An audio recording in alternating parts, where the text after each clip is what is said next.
So I'm just wondering from your knowledge and from your... Yeah, but haven't... okay, but I want to ask you, It's not in the Quran. if this is not Islamic, so where the Muslim get this from? I don't know. Why does it have to be Islamic, by the way? We have a Muslim here trying to join us. I mean, I don't know why you're asking a Christian a Muslim question. I don't know why. I'm asking because I'm asking because I have asked. Are you willing to let me respond? I've asked people in my community, and they've said no, it's not. And so I from what I can understand, I can see that, okay, despite Christian Prince's ways of talking that I may not be 100% fond of, I can see that there is a bit of honesty in him that I'm willing to listen to. He's been insulting the whole time. Where's the honesty? Okay, you said that this is coming from the culture, correct? No, I didn't say it's coming from the culture. I said, why does it have to come from Islam? Here we go. This is your prophet. He is the one who is teaching them how to do it. And you are a false Muslim because you said to her, ask an imam. She said, I will ask Christian Prince because he have knowledge. And obviously he is saying the truth. And I never say something without showing reference. The hadith is da'if. I need to see. Da'if. So it's da'if, so why it's not acceptable? Well, I changed my mind. It's Hassan. It's da'if. Sorry, it's authentic. Here we go.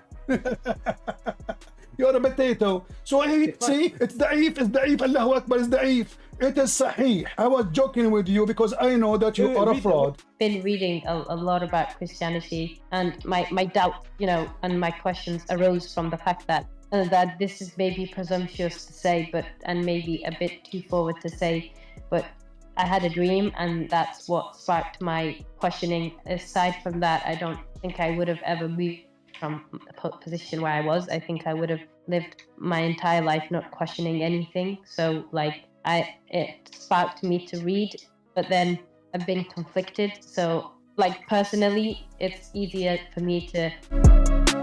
Peace of Christ be with you guys. Today's video is Christian Prince and Muslim woman called Amina, who at the end left Islam after a lot of topics they talked about in this video. So let's go ahead and watch this video from the beginning. Please guys, don't forget to subscribe if you haven't, like, and let me know what you think about it in the comment section. So let's watch. Hello? Yeah, Amina, we hear you. Goodness. Finally, you can hear me. I hear you. I don't know what was going on with you, but it's okay. Thank God you are working now. Go ahead. What do you want to say to us? Yeah. I don't know if I'm interrupting your conversation. I don't know what you guys were talking about because I had to just reload the app. So no, it's okay. We are talking about racism in Islam. What do you think about Islam? Is Islam racist? As far as I know, Islam isn't racist. I've been, my family and I all practice Islam for as long as I've known. I was born into it. I've not experienced racism. And where are you from, if you don't mind to say? Well, I live in the UK. I live in England, but my family's from North of Africa. Okay. But if we go right now and we search in the internet, like if we say you are from Morocco, do Moroccan people mistreat a black African in Morocco? Well, the part of Africa that my family were from, I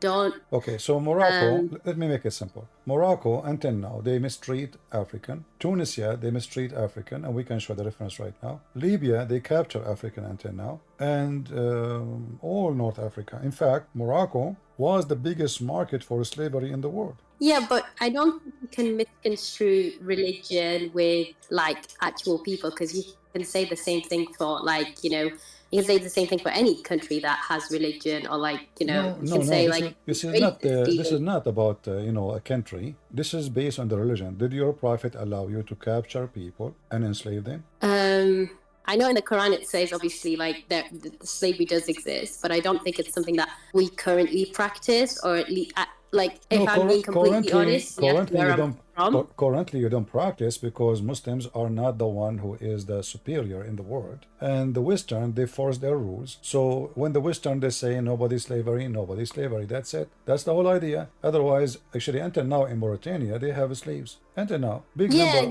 I was just going to say, I grew up with that knowledge. I grew up in that society of people, that there were people that were subservient to a certain class of people or certain ethnic groups of people, but it is servitude. It is indentured servitude, and it's not right. I was against it. Not people were comfortable with it. All right. So let us move to something more but important. I don't think it's linked. I wouldn't say that's linked to Islam. It's not obvious to say that it's linked to Islam. Is it true that in Islam, anyone when I enter heaven, he must be white? He must be white? Yes. I've never heard of that. That sounds crazy. Okay. Do you speak Arabic? No, I don't speak Arabic. But you said you are from Morocco. No, I didn't say I'm from Morocco. I didn't say I'm from. I said I'm from. My family's from the north of Africa. Oh, okay. Mauritania is the country that you mentioned is actually where my family is from. So. All right. Okay. So if we go right now to the Quran and let us see, do you see my screen? I don't, because I'm on Discord, and to be quite frank, I will share it in Discord. Okay. I will share it in Discord so you can see it. Do you see my screen now? Yeah, I do see your screen. Yeah, I was refuting this Abdul here, but let me show you the Quran. We will go to the Quran. Okay, go on. If we go to the Quran, we will find the following. Actually, before we go to the Quran, have you ever heard of something, the revolution of the Zinj? No, where's that? You see my screen says Zinj Rebellion, 869 AD. This is not long after Muhammad, 883. The black slave revolt against the Abbasi Caliphate Empire. What happened is that the Muslims, they captured tens of thousands of a black African and they forced them to be their slaves, specifically in farming or sex. The beautiful women, they go to for sex. The one who don't look good or old or men, they go for farming. So in that territory, in Iraq, where the Caliphate located, they have tens of thousands of a black, to the point that the whole population in the area of Al-Basra become black. And we are talking about the farming area. So those people, they revolt for their freedom when they noticed that they became big in number. They said to themselves, we can be free from the white man who control us, who slave us. And the war started, and the Arab, they slaughter every single black one of them. So you never heard of this before, right? No, it's not something that I've heard of or anyone can search what you see in the screen. Search for the Zinj Rebellion and you will find it. Now let us go to the Quran. Yeah, I was going to say, like, historical events don't necessarily... No, but those historical events, they are coming from the Quran. They are coming from the Quran. You can say, like, did your prophet own black slaves?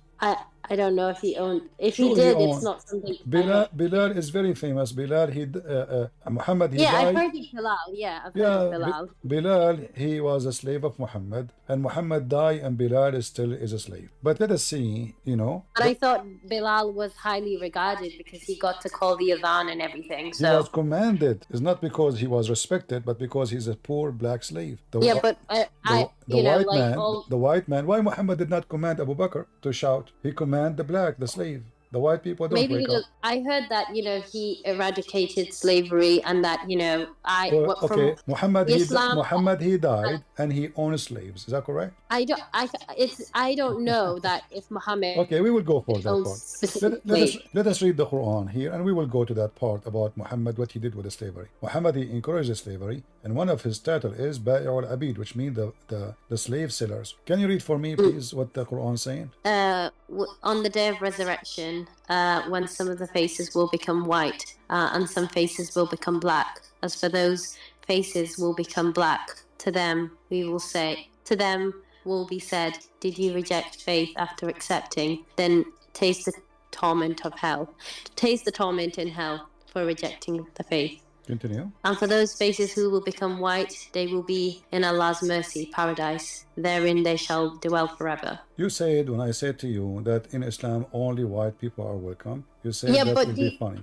But do you not think that that could just be said for like their faces are turning black because not racially, it's not like a racial thing, it's more so like because they're evil, and like I think everyone understands. Why if somebody evil, his face will turn black? So if I'm evil, so if I am can't I be evil and I'm white? No, of course you can, but then your face could still turn black because that might just be the connotation for evil, Okay, why?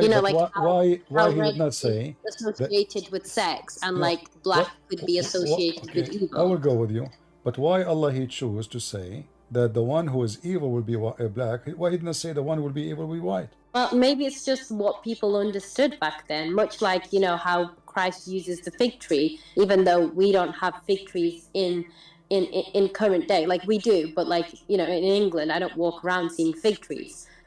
He Oh, uses you have a lot of fig tree. parables. No, you have a lot of fig tree in England.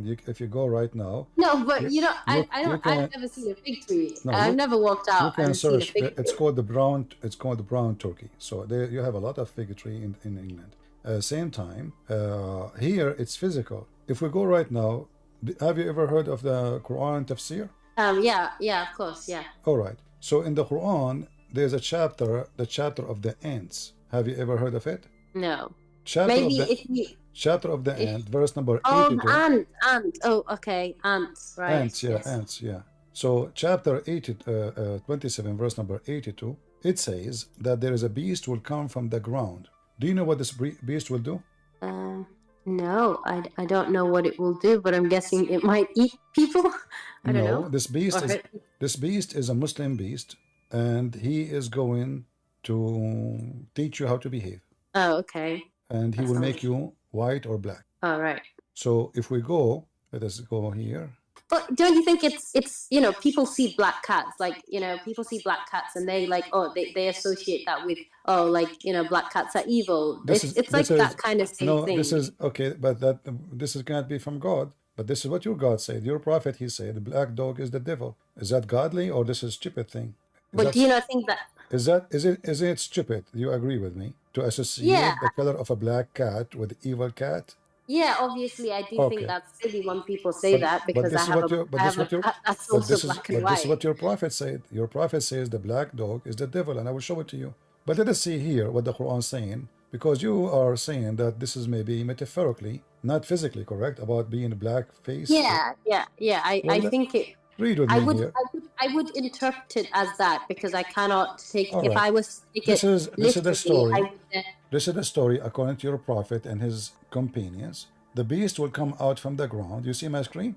Yeah, I do see your screen. Right, so it is quite small for me, but yes, I can see it. So this is. I can post the link for you, so you can open it if you want. I will post the link. No, it's okay. I'll go with you. It's all right. You don't have to. So here there is a beast is going to come from the ground, and this beast is going to have. Let me show you. Is going to have the ring and staff. The ring of Solomon, magical ring, and the staff of Moses. Let us see together.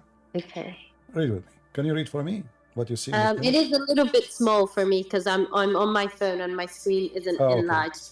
A beast will emerge from the earth, and with it will be the staff of Moses and the ring of Suleiman. Suleiman means Solomon.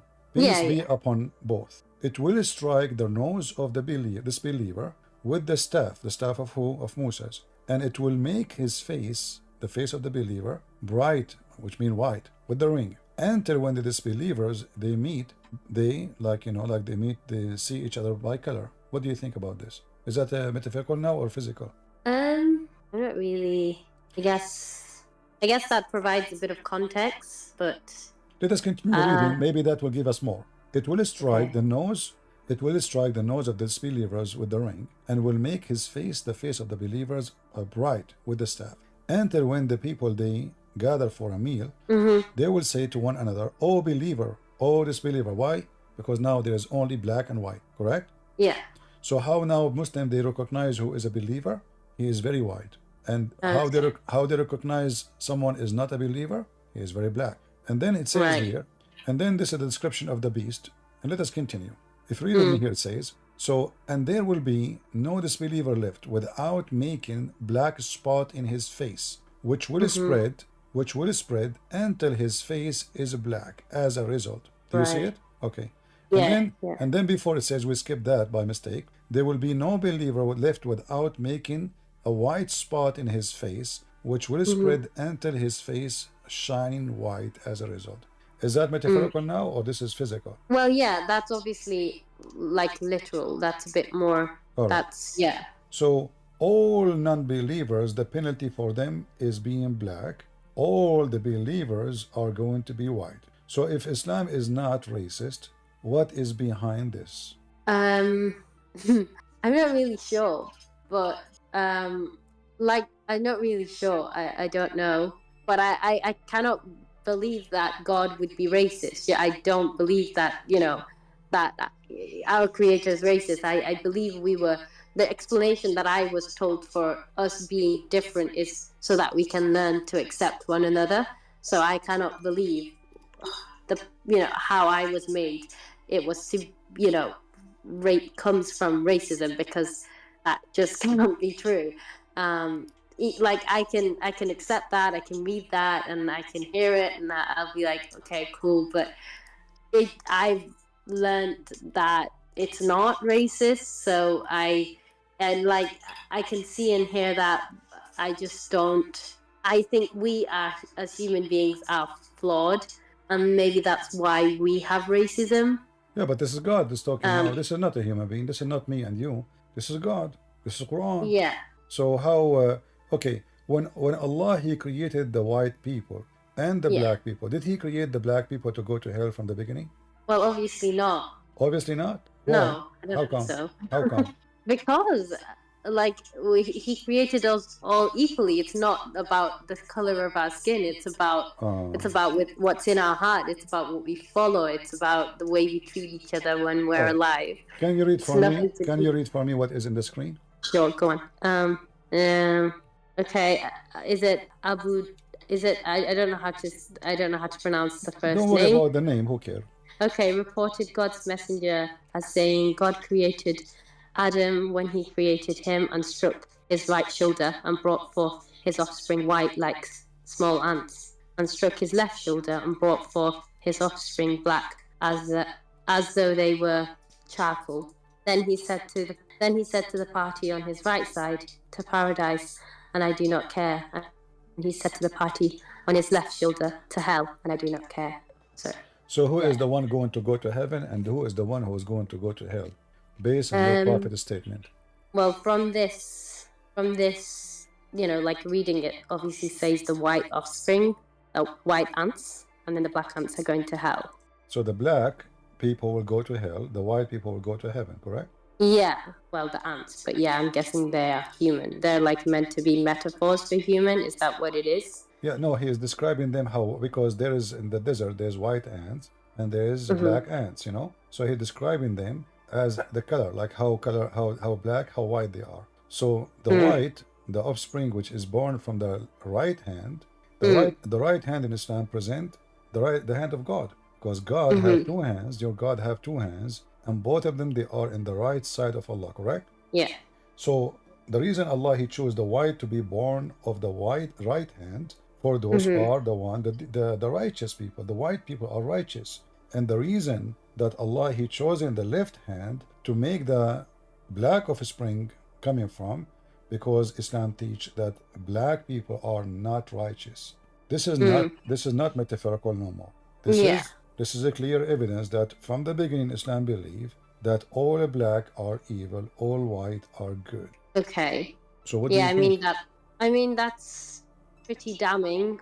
But race, for me, race isn't all. I can't just be okay, yeah, obviously if God's racist, that's a problem. But I don't know what to do with that. I guess it's pretty bad, but I don't know what to do with that. Well, if I am you, I will leave Islam, my friend. I mean, it's not about you do what not to do. Either we accept such an idea. For me, I met people who they are white, they are very evil. And I met black people who they are very good. And I met black, they are bad. And they are you meet from everybody. There is Asian, they are bad. There is Asian who they are good. There is bad and good everywhere. In the same family, you will find a brother, he is wonderful. The other brother is disgusting. So the same family, the same parents, the same ethnic, the same language, the same roof, the same milk, the same breast that they breastfeed from, yet one is evil, one is good. Yeah, but I understand. I do 100% see what you're saying. I think that's true. I think that there is a point. There is some goodness in Islam, and there is obviously some things that give me one good thing about Islam. Go ahead. For example, the orphans and giving, for example, you cannot treat orphans badly. Is it true that Islam says to treat the orphan nice is by having sex with them?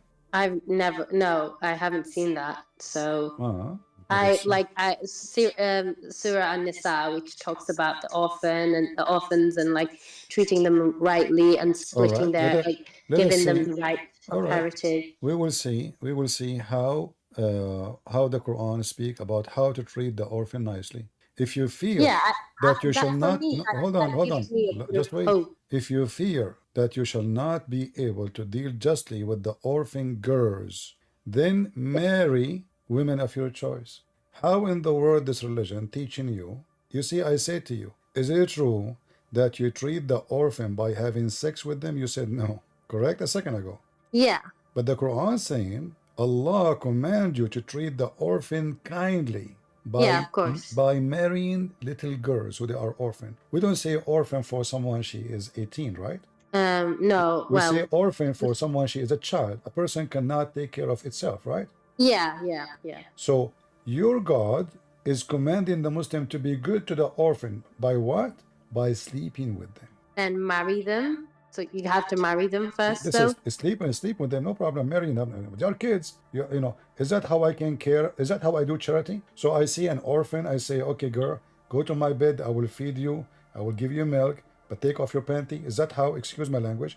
Is that how I can treat an orphan girl? Well, no, you shouldn't really treat them like that. But Okay, but you are the one who mentioned to me. I said to you, give me one good thing about Islam. You said to me, Islam teaches us to treat orphan nice. This is not nice. yeah, because it says treat them justly. Well, justly. And This is justly. How does justly? I mean, justly what? Like, you know, take care of them, feed them. I mean, you know, listen. Honest to God, God is my witness. I bought order. I never have cats. I don't have animals in my house. I bought. I can show it right now from Amazon. I bought food for cats. There's a bunch of little cats around my house, and I bought food for them. They are not my cats. I have nothing to do with them. I can show right now my order in Amazon. So I feed cats. I'm not going to sleep with the cat to feed the cat. So well, yeah, obviously, because they can. if the little kitten, in order for me to take care of that kitten, let us say this orphan is a kitten, little tiny child. So what kind of a good person I am, in order to take care of someone, this person have to sleep with me. And even though it is a child.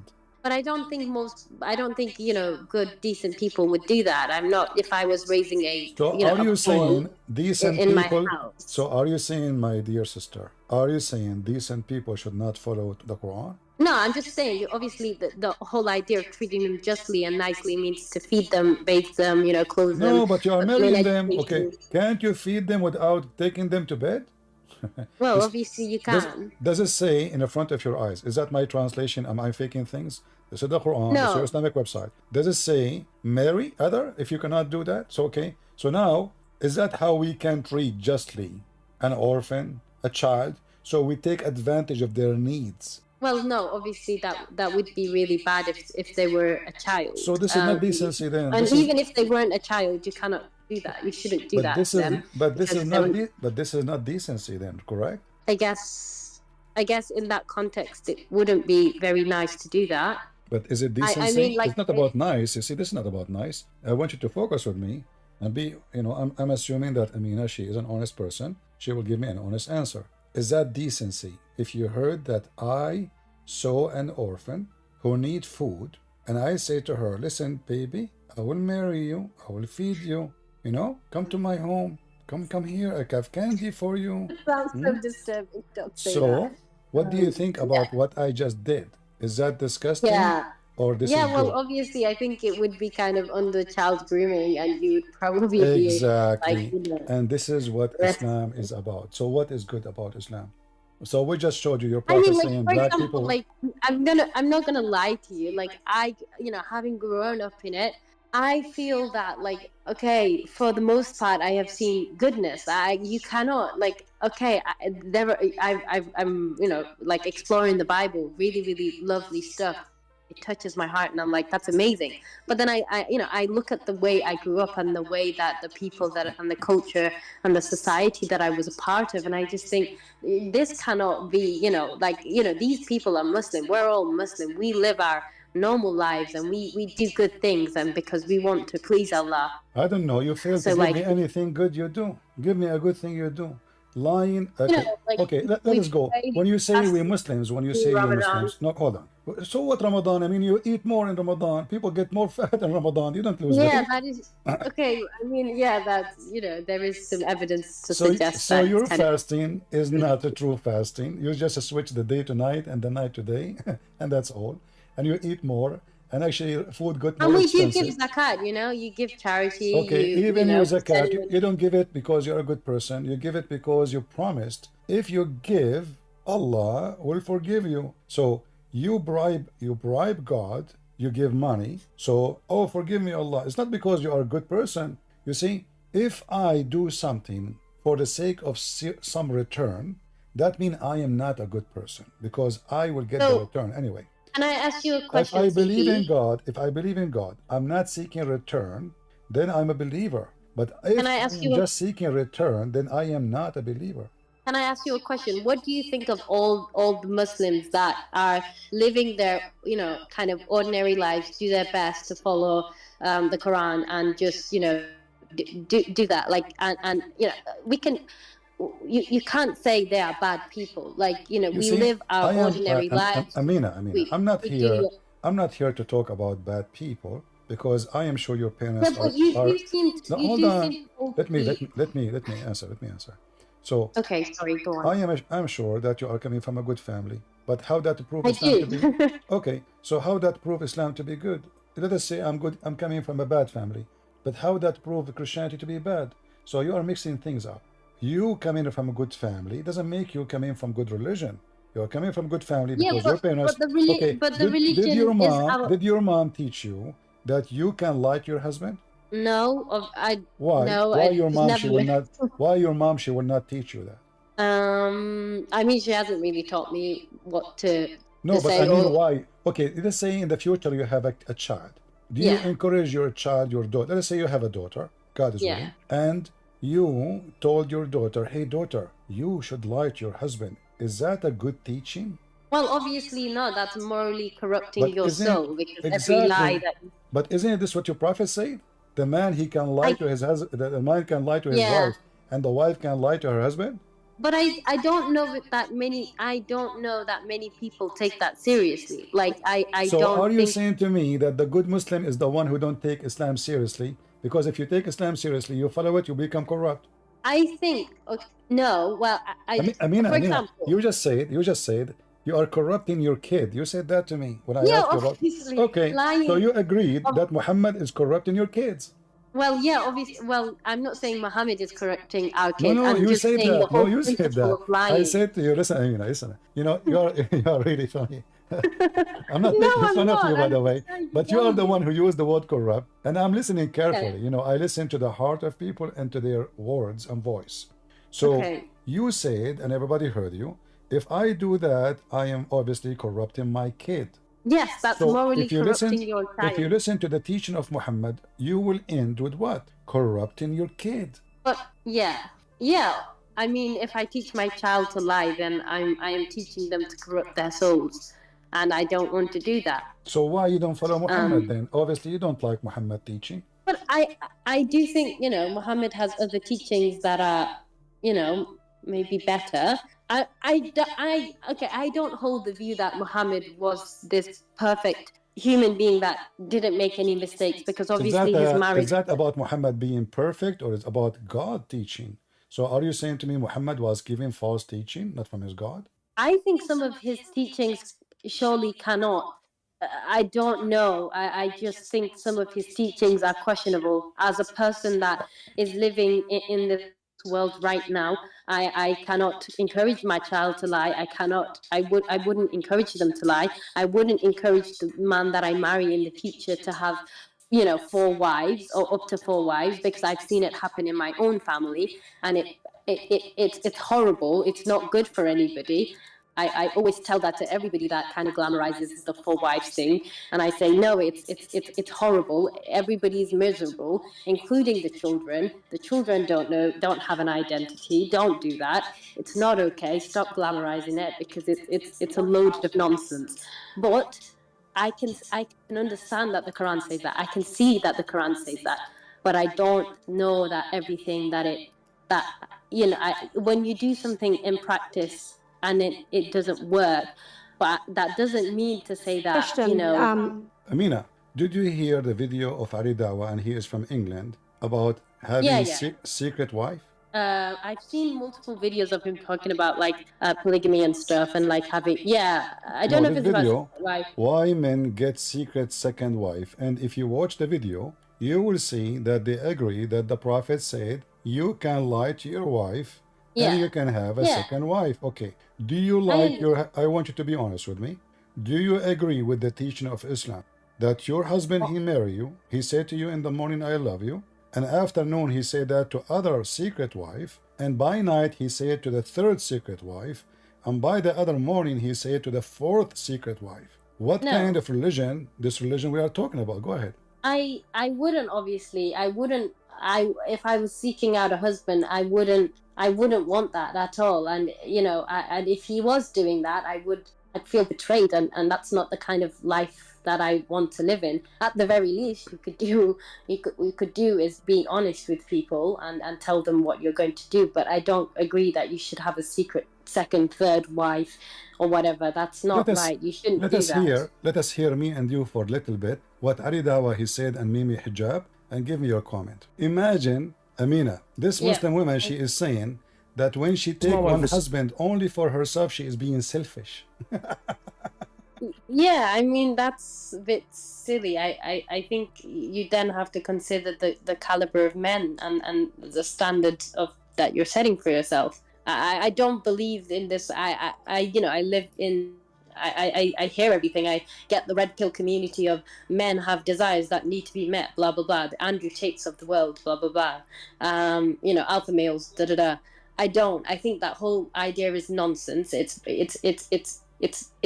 immoral. It's corrupting society. It shouldn't happen. And I don't believe in the fourth wife. You can still be a Muslim and not want that. I don't think it's not one of those articles of faith that you have to say, oh, well, how you can be a Muslim and you don't need to believe in that if this is what Islam teach. Yeah, but, just because it says you can do it doesn't mean you have to do it. You have to discern for yourself. It's not actually, you are not even qualified to say what you can take. We are the female. It's the man decision. The man. So you are in Islam, you cannot even discuss this issue and say, oh, this is not right. Who are you? I'm not disrespecting you, by the way. In Islam, you are nobody. No. As you see, those men, they brought 4 Muslim girls, put them in the stage with no shame. And one of them, she said, I understand that men, they want to have more intimacy. So we know that this is all is about sex. So what kind of religion sacrifice family bonds with intimacy, and how that will make the man have a better family? Because if you have children, I will tell you, when I was a kid in the Middle East, I grew up between Muslims. So once there is a kid, he come to my house, I go to his house, and once he said the F word to his brother. He said it to his mother. I said, you idiot, how you say that? Isn't him your brother? He said, oh yeah, but his mother is not my mother. This is the first time ever I see someone, because I thought all of them, they are like us, Christians. 1 woman, 1 man, 1 family. There's no my mother and your mother. But it turned to be in the Muslim family are very much divided. And then I learned how they even kill each other for the sake of the money. How the women pull the hair of each other fighting over a dress the husband he bought, or a perfume. How things is corrupt and disgusting. How the family is so much destroyed. How the kids, when the father he died, later the same kid, when his father died, they were shooting at each other for the sake of the money. So how that will make a family if I teach my followers to lie to their wives, husband lie to his husband, the wife lie to her husband, children are hating each other, seeking secret wives just for the sake of intimacy. And here we ask ourselves, when God he created Eve, what Adam was doing? He was watching porn because Eve is not enough. Well, I don't think porn existed in heaven. So you see the idea, all the excuses they are giving is false, is stupid, is satanic. And a man, in the Bible says, the Bible describes actually the women the same as the church. And the man, he gave himself the same as the Messiah. He's using voice changer. This guy, he don't dare even to use his voice. Anyway, so in the Bible, it's a man, he gave himself to the women. and the women with the man will be united. Ikhad. That is very beautiful. So Yeah, why in Christianity we can have one, and they are talking about if you don't have a one woman, then you are going to cheat. Well, okay, Muhammad, when Khadija she was alive, he have only one wife. Did he cheat? I hope not. He did.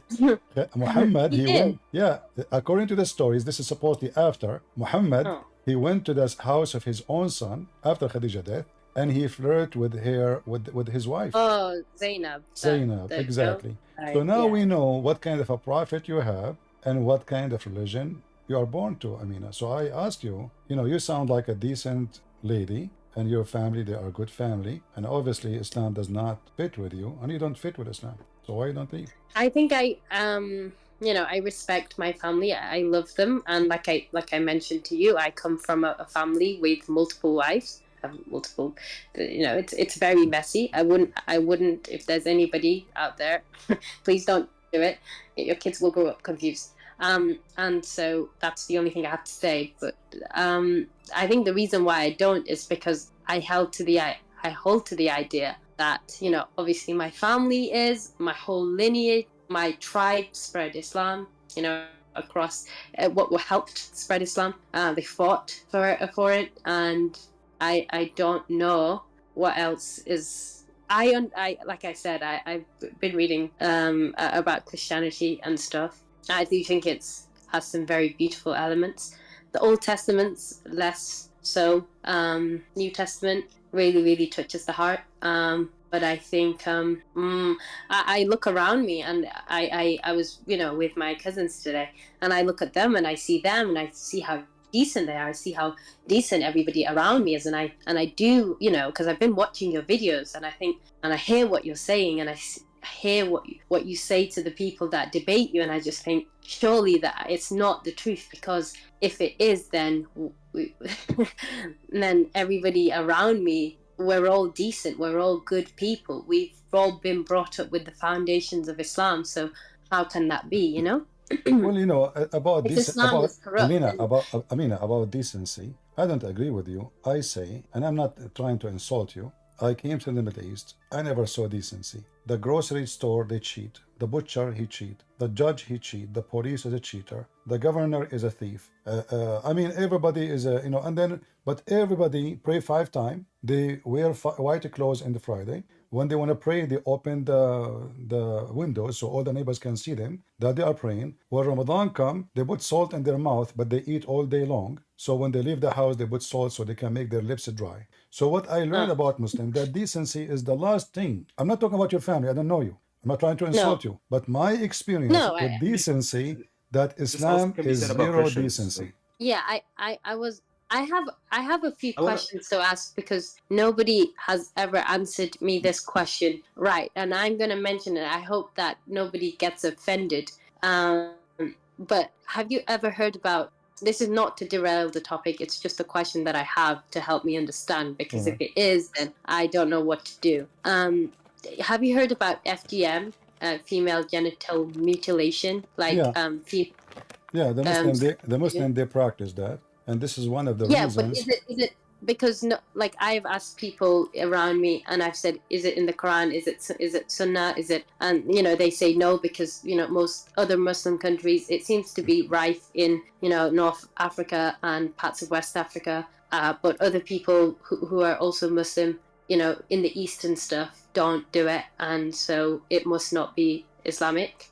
So I'm just wondering, from your knowledge and from your okay, but I want to ask you, if not in the Quran. If this is not Islamic, so where the Muslim get this from? I don't know. I don't know. To be Islamic, by the way. We have a Muslim here trying to join us. Can you give us just some time? I will be with you, my friend, if you don't mind. I just don't want you to. Yeah, I'm being muted. Hello. Just wait a little bit. A little bit. I will be with you. So, and Amina will join us. Can I engage in the conversation? Is that possible? Yeah, you can, but just a second. All right. Okay. Yeah. Just one thing. I'll just say 2 things. And Amina, I don't know why you're asking a Muslim question. I don't know why. I'm asking because I'm asking because I have asked. Are you willing to let me respond?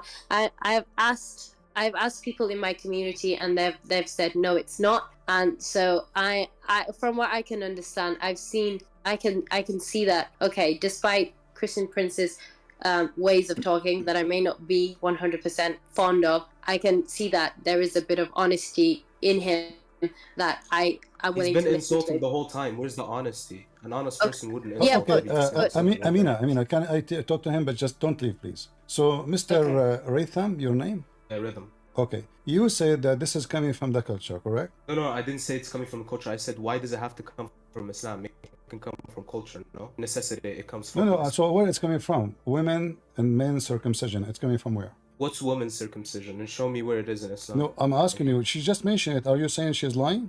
Yeah, I said show me where it is in Islam. I didn't Are say you? she didn't So mention I'm asking you, why Muslim they do it if it's not in Islam? Yeah, we don't know. It's most likely culture. Why it's not Islam? Because I've never heard of something like that in Islam. And I'm asking you to provide evidence of such female circumcision. Okay, all right. Let us go Anyways, and see. and also Hold on. Hold on. So you said just... this is culture. This is not your religion teaching, correct? I would be honored if it's not. That would be amazing. But like I said, I'm asking somebody that... I mean, I'd say this is a question to ask an imam. Like I said, you see, he is trying to avoid what I'm saying. So Amina, don't ask Christian Prince. I'm waiting for you to provide your I'm asking you. Listen. So, is it from Islam teaching women they should do circumcision, or it is not? What is women's circumcision exactly? I don't understand what that cutting her clitoris.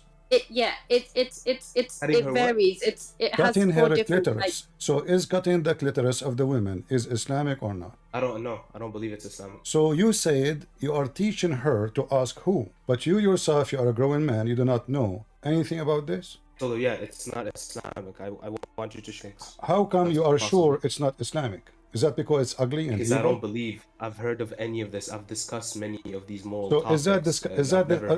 Let me ask you, is that disgusting to hear that there is some people they do circumcision for women? What's the benefit of the circumcision? I'm asking you, is it disgusting for you or not? You tell me. I'm asking you, what's the reason for the circumcision? I'm asking you, stop asking me, my friend. Can you tell me what is your opinion of women circumcision? Is it good? What does my opinion have to do with this? So why you are joining me here to think for me? We are exchanging opinion. So I'm asking you, you are the one who jumped in the conversation. I did not even invite you to join the conversation. You are the one who jumped voluntarily to talk about it. So I'm asking you, is women circumcision, are you with or against? That's a false dichotomy. I'm asking you, what is the benefit of it? You tell me. You are the one who's doing it. It's you who's doing it. So what the benefit of it? You tell me. Who told you I'm doing it? Can I provide what that is? Okay, hold on. Here we go. This is your prophet. He is the one who is teaching them how to do it. And you are a false Muslim. Because you said to her, ask an imam. She said, I will ask Christian Prince because he have knowledge. And obviously he is saying the truth. And I never say something without showing reference. Is that is that the hadith? Read the hadith and read. Don't tell me it's not Islamic. Can you go down? So apologize. Apologize for saying this is not Islamic. I will show you. The hadith is da'if. I need to see. Da'if. So it's da'if. So why it's not accepted? Well, I changed my mind. It's Hassan. It's da'if. Sorry, it's authentic. Here we go. You're a potato. So see, it's da'if. Allahu Akbar, it's da'if. It is sahih. I was joking with you because I know that you are a fraud. So listen. So now it's circumcision. Answer the women. The lady she asked, why in the world you want to do circumcision for the women? And you are the one who said, you are the one. Right there. Read it. What? Read what? Read it. Read what? Read. Abu Dawood said Muhammad bin Hassan is obscure. Read it. What? Read what Abu Dawood says. What he said. Go ahead. Go down. I know you're bad at English. Okay. You don't know English. Okay. Read these 2 words. Read. But doesn't matter. The grade is sahih. The grade is sahih. The grade, get out of here. You see, I don't have time for kids. Just get out of here. I don't have time for kids. Whether it's da'if or not, whether it's sahih, it is sahih. Look what he is doing. Look at the hypocrisy. This is the grade is authentic. He's talking about different hadith. This is not even Abu Dawood. This is here. He's talking about that this is a comment. This is not even the hadith. So he's a hypocrite. He challenged me. He said this is not Islamic, correct? Yeah. Okay. Did I prove it to him in a second that this is Islamic and Muhammad is teaching them how to do it? Yeah. And whether it's, I would just like to say to him whether he believes it's, it's a weak hadith or not, it's still practice and it still affects.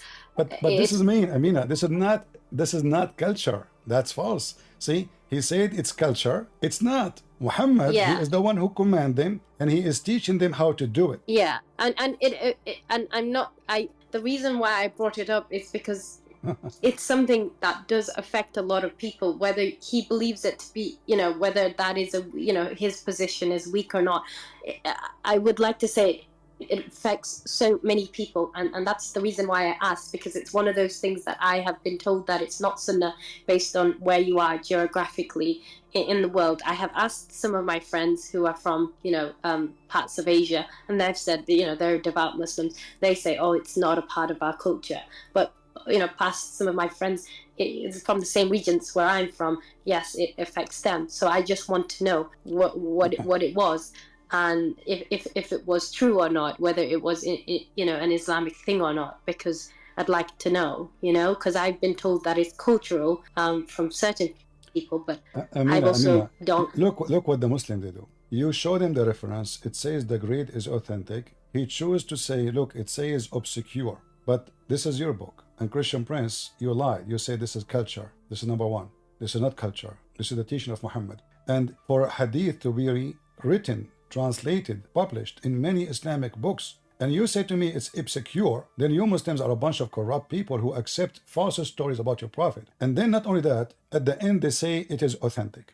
So when I said to him it is da'if, he jumped, he was happy. I said it is authentic. No, look, it says obscure. But we know that this is a practice that never come from nowhere, And I can show you tons of website fatwas explaining why it's good, why it is nice, why it is if I read for you in Arabic what Muslim website they say, you will feel so disgusted how they treat the women. So the reason they don't want women to have their clitoris, because they don't want women to have a desire, only the man. The woman, she is there to serve the man. This is why Muhammad himself, when a woman, she came to him, and obviously she is not circumcised yet, she said that she saw a dream, and she obviously was masturbating, excuse me, and she said, the wife of Muhammad, she and the women, she have this charge. So the wife of Muhammad, and this is his wife, she said, and do women have this charge? Do women get this charge? The wife of Muhammad, she never had orgasm. Never. Have you ever heard of a woman, she is a growing woman, and she is telling her husband, Mr. Muhammad, hey, what are you talking about? Do women really have this charge? So why she never heard of it? Because simply they do circumcision for those women. So they have no desire, they have no feeling. They killed their feeling as a woman, as a female. But did they do it before Muhammad's time or well, after? I have to say Muhammad is a pagan man with degrees, which mean everything in Islam is taken from somebody else. So as an example, cutting hands for the thief for an egg, it was pre-Islamic. Hajj, pre-Islamic. Black stone, pre-Islamic. Safa Marwa, pre-Islamic. Zakat, pre-Islamic. Zakat actually is a word coming from the Hebrew, from the Bible. Name one thing, and even the circumcision is taken from the Jews, but the Jews, they do circumcision for the men. And the reason it was done, there's more than reason. Number one, they will be recognized, so if they kidnap, they knew them. It's like having a tattoo, but without a tattoo. In the same time, it's for a cleaning, because, old days, people, they cannot have shower as that easy, to wash that easy, so disease can happen, etc. So it was for hygiene more than it is about just religion. Muhammad, he copied. Yeah. But yet he himself never did circumcision. Never. Oh, really? Yeah, you can search everywhere. You will find that Muhammad never did. So he was trained. And when I asked Muslim Sheikh once about it, he said, oh, because he was old. I said, how old he was? Muhammad, when he died, was like 62, 63. According to Muhammad, Abraham, he did circumcision by cutting his penis by an adze, and he was 8 years old. So what old? Abraham was way older when he did it, and he was 80 years old, as you see here in Al-Bukhari. Yeah. So by the way, I did not kick you out because you can refute me, but you failed. All what you joined for is just to tell her not to talk to me. That's all. Correct, Amina? Yeah, I guess so. Well, I'm not really, I am the one, I said, okay, I said, welcome, he can join us, correct? Did I say that? Yeah, but you did. Obviously, He don't want you. Why you are asking him? You ask a sheikh. But who is a sheikh? Yeah. Who is a sheikh? He knew about Islam more than me. Bring him. I'm the only reason why I ask you is because as much as maybe, you know, sometimes I watch some of your videos and I think, you know, like, he's really harsh and, you know, likes to maybe, you know, argue with people, but I can see, I can have a look at some of the things that you talk about, and I see that some of it is true. Like, you know, I see that you know, apostasy laws and stuff, and I know that it's true, and it might be sad, but it's still true. So I know that, okay, at the very least you won't lie. So that's the reason why I asked you. I'm not really interested in asking even if it was somebody that wasn't in my family or wasn't an imam. I would still ask them. Even if they told me the truth, I can take that, as long as they told me the truth. That's just what I care about. That's just what I want to know. You know, I mean, I'm here, and people, they are listening, and I show my screen. I don't even show myself, right? So it's very easy to go and search what this guy he showed us and check it out if he's lying or not. I mean, you can right away, you know, prove somebody to be lying or not. So, but my experience with Muslims, you see, you are the one who told me. I live with people around me. I see how decent. I say, where are they? Where are they? Decent. I don't see the decent Muslim around me. I'm not talking about you. I'm showing. I mean, there is exception always, but yes, of course. I show them the reference. I show them the evidence. I show them the interpretation, and yet they argue and say it doesn't say that, CP. And this guy, he clearly said, "Oh, this is culture." He didn't say in the beginning. He did not say, "Oh, this is maybe a week." No. This is not Islamic. This is culture. And when I asked him, "Are you with or against it?" Let us say it's culture. He refused to answer. He said, "What is it for you?" So they are deceivers. I'm talking about those Muslim men. They don't want to share the truth because the truth will set them free. And those, they choose to be slaves of Allah. Do you not think it's more so like, okay, I have watched some of your videos now for a few months, and I can say, okay, some of the things you say are true. Okay, most of the things, or majority of the things, like references you provide, are true. And it's very evident that you are very knowledgeable in what you do, which is good. But we want to defend the things that are like you have meaning to us, and we don't want to let those things go, and we don't want anyone to insult those things. I think it's more so Amina, that than Amina, it is. If you allow me, you said some or many of things I said is true, but can you tell me one thing I said is not true? Just one. I don't know for how long you are listening to me. Can you tell me one thing I said is not true? If you can find one thing I said is not true, you are a hero. I mean, that would I can't remember, but I like, for example, I don't know if, for example, I don't know if Muhammad couldn't have children. I think that's maybe he couldn't have children. That's why he wasn't able to conceive. But maybe he didn't have sex with his wives, so that's why, you know, that's why they didn't have children. You know, he didn't have sex with. So why he was marrying them? He was a monk. I was told that Muhammad married those women because he wanted to provide them protection, and you know, they were widows and old. Aisha, she is the daughter. Aisha, she is the daughter of Abu Bakr, and he is one of the big tribe. So what protection? Protection from who? Abu Bakr was protecting Muhammad, not the opposite, especially in the beginning. Yeah, I don't know why he married Aisha. Obviously, that's disturbing to anybody right now. But I you know, that's obviously something that is a bit sensitive for us, and you know, it's not something that we like to talk about because it's a bit weird for us now. Maybe it was okay back then. I don't know. I can't really.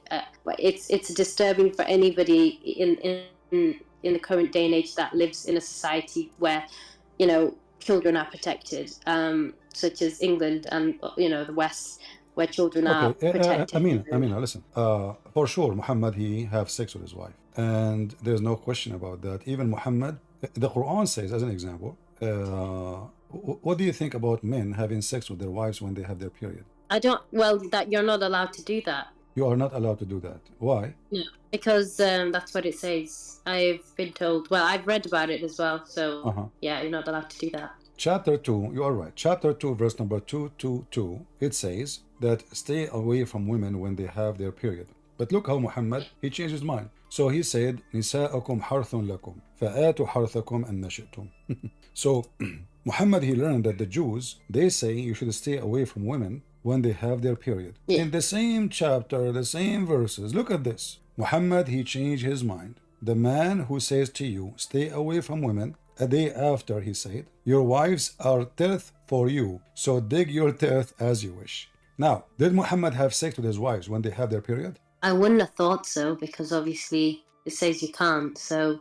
What if he did? Well, if he did, then maybe he must have had a revelation that said he can, or maybe he changed his mind. But I thought it's bad. I thought it's bad. You know, I mean, what's wrong with this God? So is it bad? Is it good? I mean, what is this? So if Allah, he says, stay away from them, it's bad. It's a hurt. So oh, yeah. Why he will do it? Let us see if Muhammad did it or not. Can you read it for us? Yeah. I and the messenger of Allah used to lie in one cloth at night while I was menstruating. If anything from me smeared him, he washed the same place that was smeared and did not wash beyond it.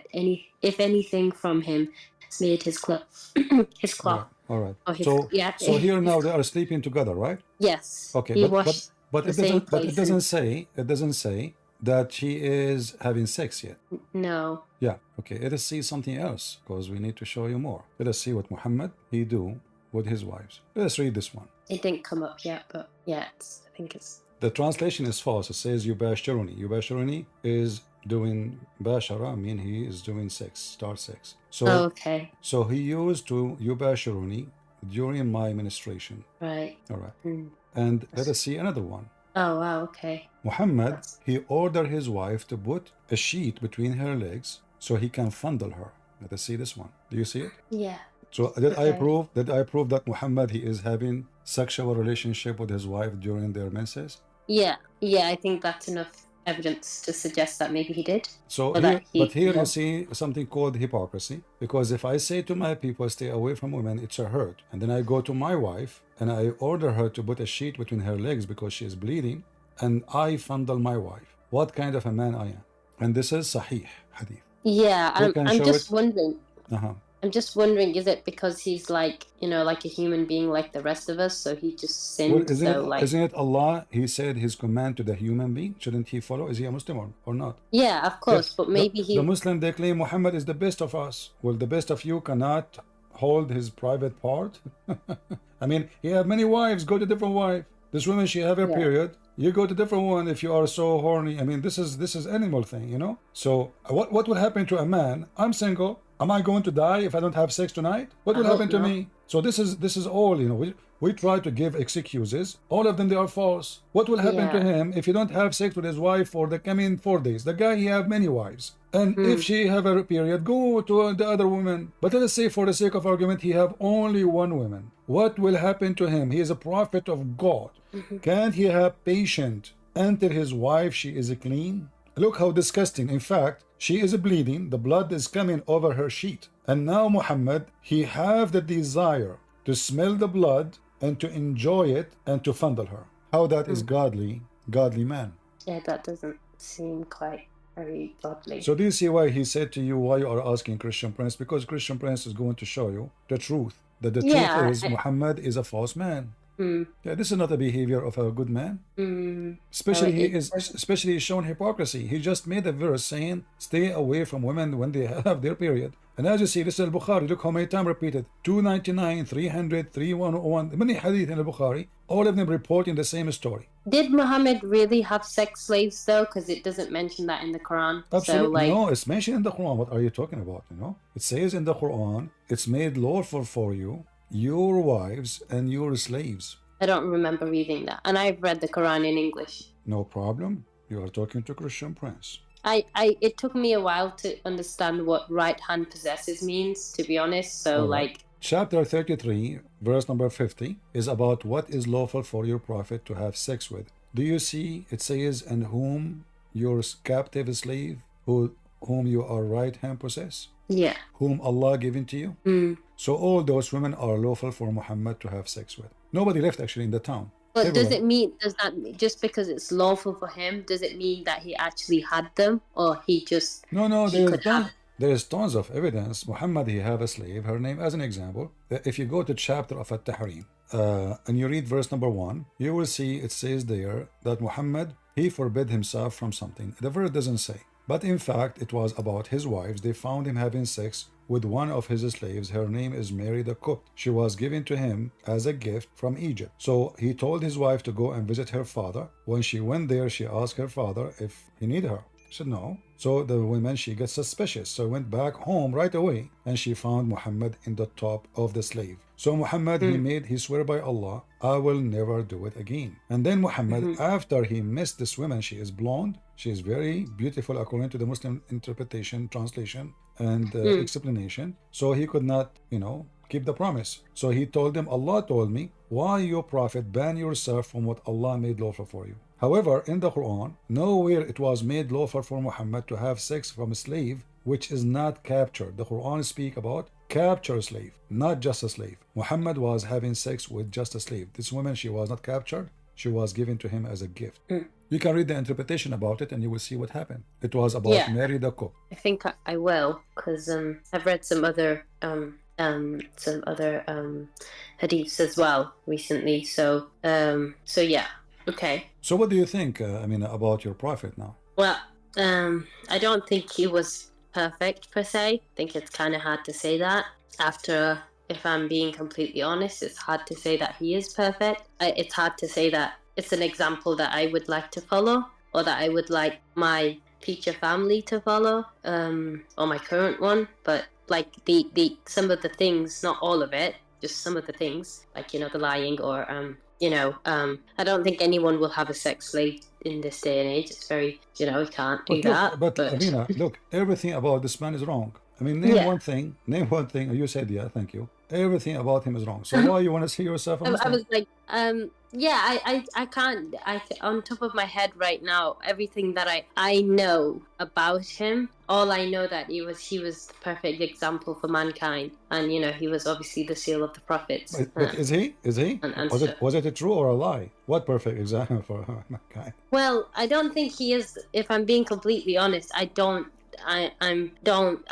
starting to doubt, and some of my doubts have been confirmed, especially with the female circumcision bit, just because I know that there are so many people in my parts of the world and so many other parts of the world do suffer from that, and I think it's such a heinous thing to do to somebody, especially a woman, any human really, but as a woman myself, I can only identify with those people because I don't know what men feel like.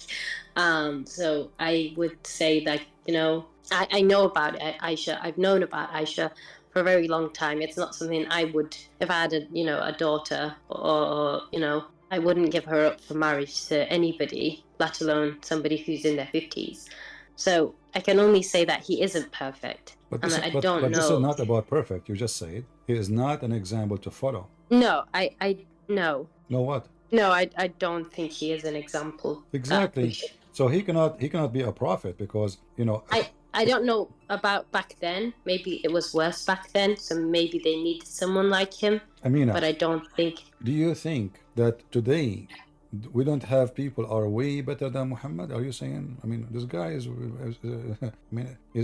is doomed. Everything wrong about. He went to his own son's wife when the husband is not there, and he flirted with her. Yeah. So what kind of? I mean, what do you think? What do you think? And be honest with me. If your father-in-law come to your house and he flirt when your husband is not home, what do you think about the father-in-law? What kind of man he is? Yeah, quite perverted. What if it's about he is even a friend of your husband? I mean, what kind of a man he would do that? You see, people who do that is people who have zero honor. Because I honor my friendship, I honor the house, I honor the man I know. Shame on me to go to the house of him when he is not there, and then I flirt with the women, and then I make a verse saying, God told me that this woman is mine. Especially after he announced that this man is my son. From now, he said Muhammad, Zayd, the son of Muhammad, and Muhammad is the father of Zayd. He is from me, and I am from him, Muhammad said. How after that, he go and flirt with the wife when the husband is not there? Yeah, that's really quite bad.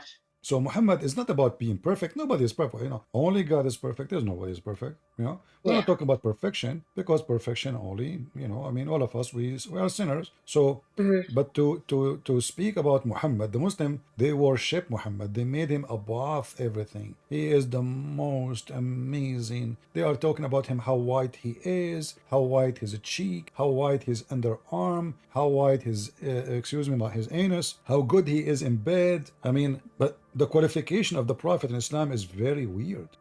Yeah.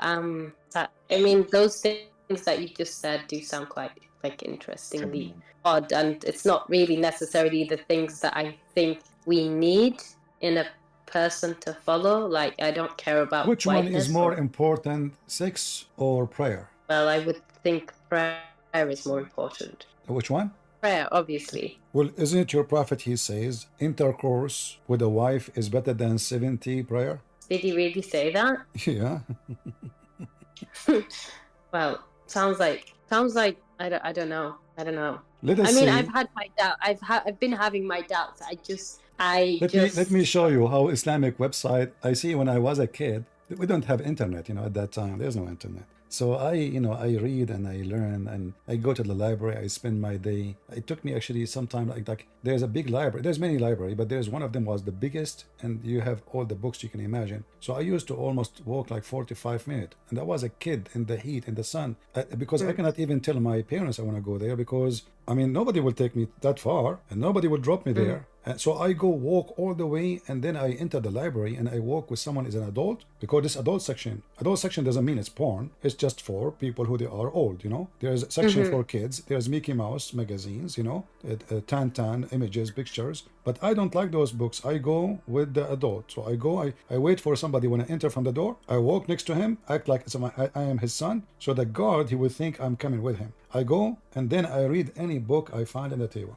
And each time I read an Islamic books, I mean, I cannot believe how stupid this cult is. Do you see my screen? Yeah. Amina, watch now. Amina, watch him run now. Watch him run from me, because he's a liar. Okay, you know, this is ultimate fault. This guy, he don't believe in hadith, he don't believe in tafsir, he don't believe anything. He's God by himself, he's a prophet. So read with me. And by the way, I run from you. Yeah, the guy, he keeps saying the F word to me every time he called me. Wow. And he said to my mother too. Very filthy, very trashy. So if we translate this page, and this is Islam question and answer. I don't know why it's not working. Let's try again. Translate. I know why it's not working. Let's see again. All right, let's try here. Click in the middle. It's not working. Let me highlight. I will highlight and do. Look, I will highlight and do translation like step by step. Can you see on the screen? It says. Yes. Is intercourse with one's wife equivalent to 70 voluntary prayers? What? Is intercourse with one's wife equivalent to 70 voluntary prayers? The answer, yes. Like, you know, I mean, what kind of religion this religion is? If you have sex with your wife, it's better than 70 voluntarily prayer? Why? Maybe they're just trying to highlight how important sex is, you know, with your wife, that it's good to have intimacy. I mean, do I need to highlight? I mean, the man already is horny. He have 4 wives. So why I need to how I made the prayer equal one intercourse with the women? Allah is saying, one more, 70. Yeah, I mean, what kind of religion this religion is? So I mean, this is a prophet of God. This is a sex maniac.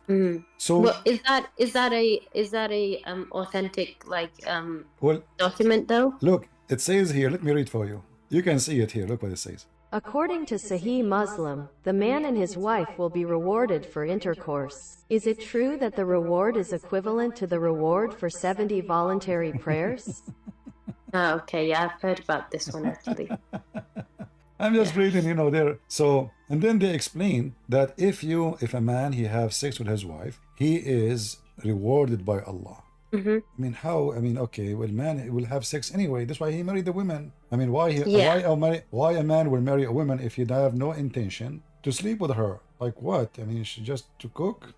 Maybe it's just to avoid the zina, you know, like the whole idea of having a wife. You see, first of all, who said that adultery in Islam is forbidden? Where do you get this from? Well, I've been told that it's, obviously All right. not allowed. And All right. also I read a hadith the other day that was saying that if a married man and a married woman have sex and are caught, they have to be stoned to death. So obviously Well, this is cannot be found in the Quran, but let me show you that in Islam fornication is allowed. But what Islam did, changed the name of the fornication. We just showed you, like it says you can have sex with your slave, right? But not only that, even if they are married, but not only that, in Islam it's forbidden for you to have sex with your daughter and your wife. I hope so.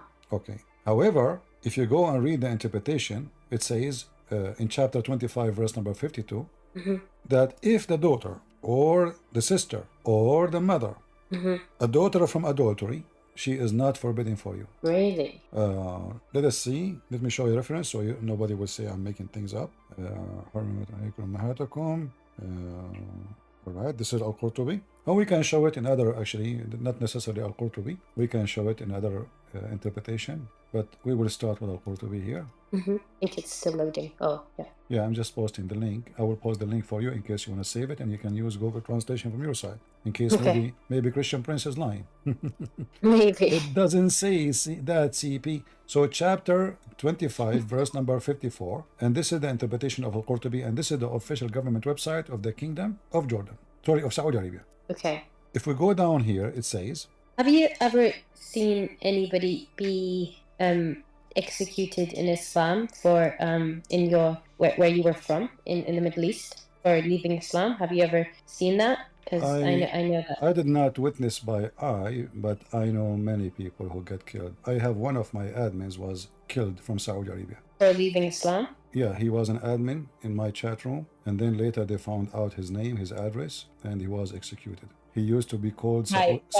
Like as in lawfully, like the government killed him, or his family? Yes, no, the government. Yeah, his name, you can search his name, Saudi Christian. This is the name he used. It's quite disturbing.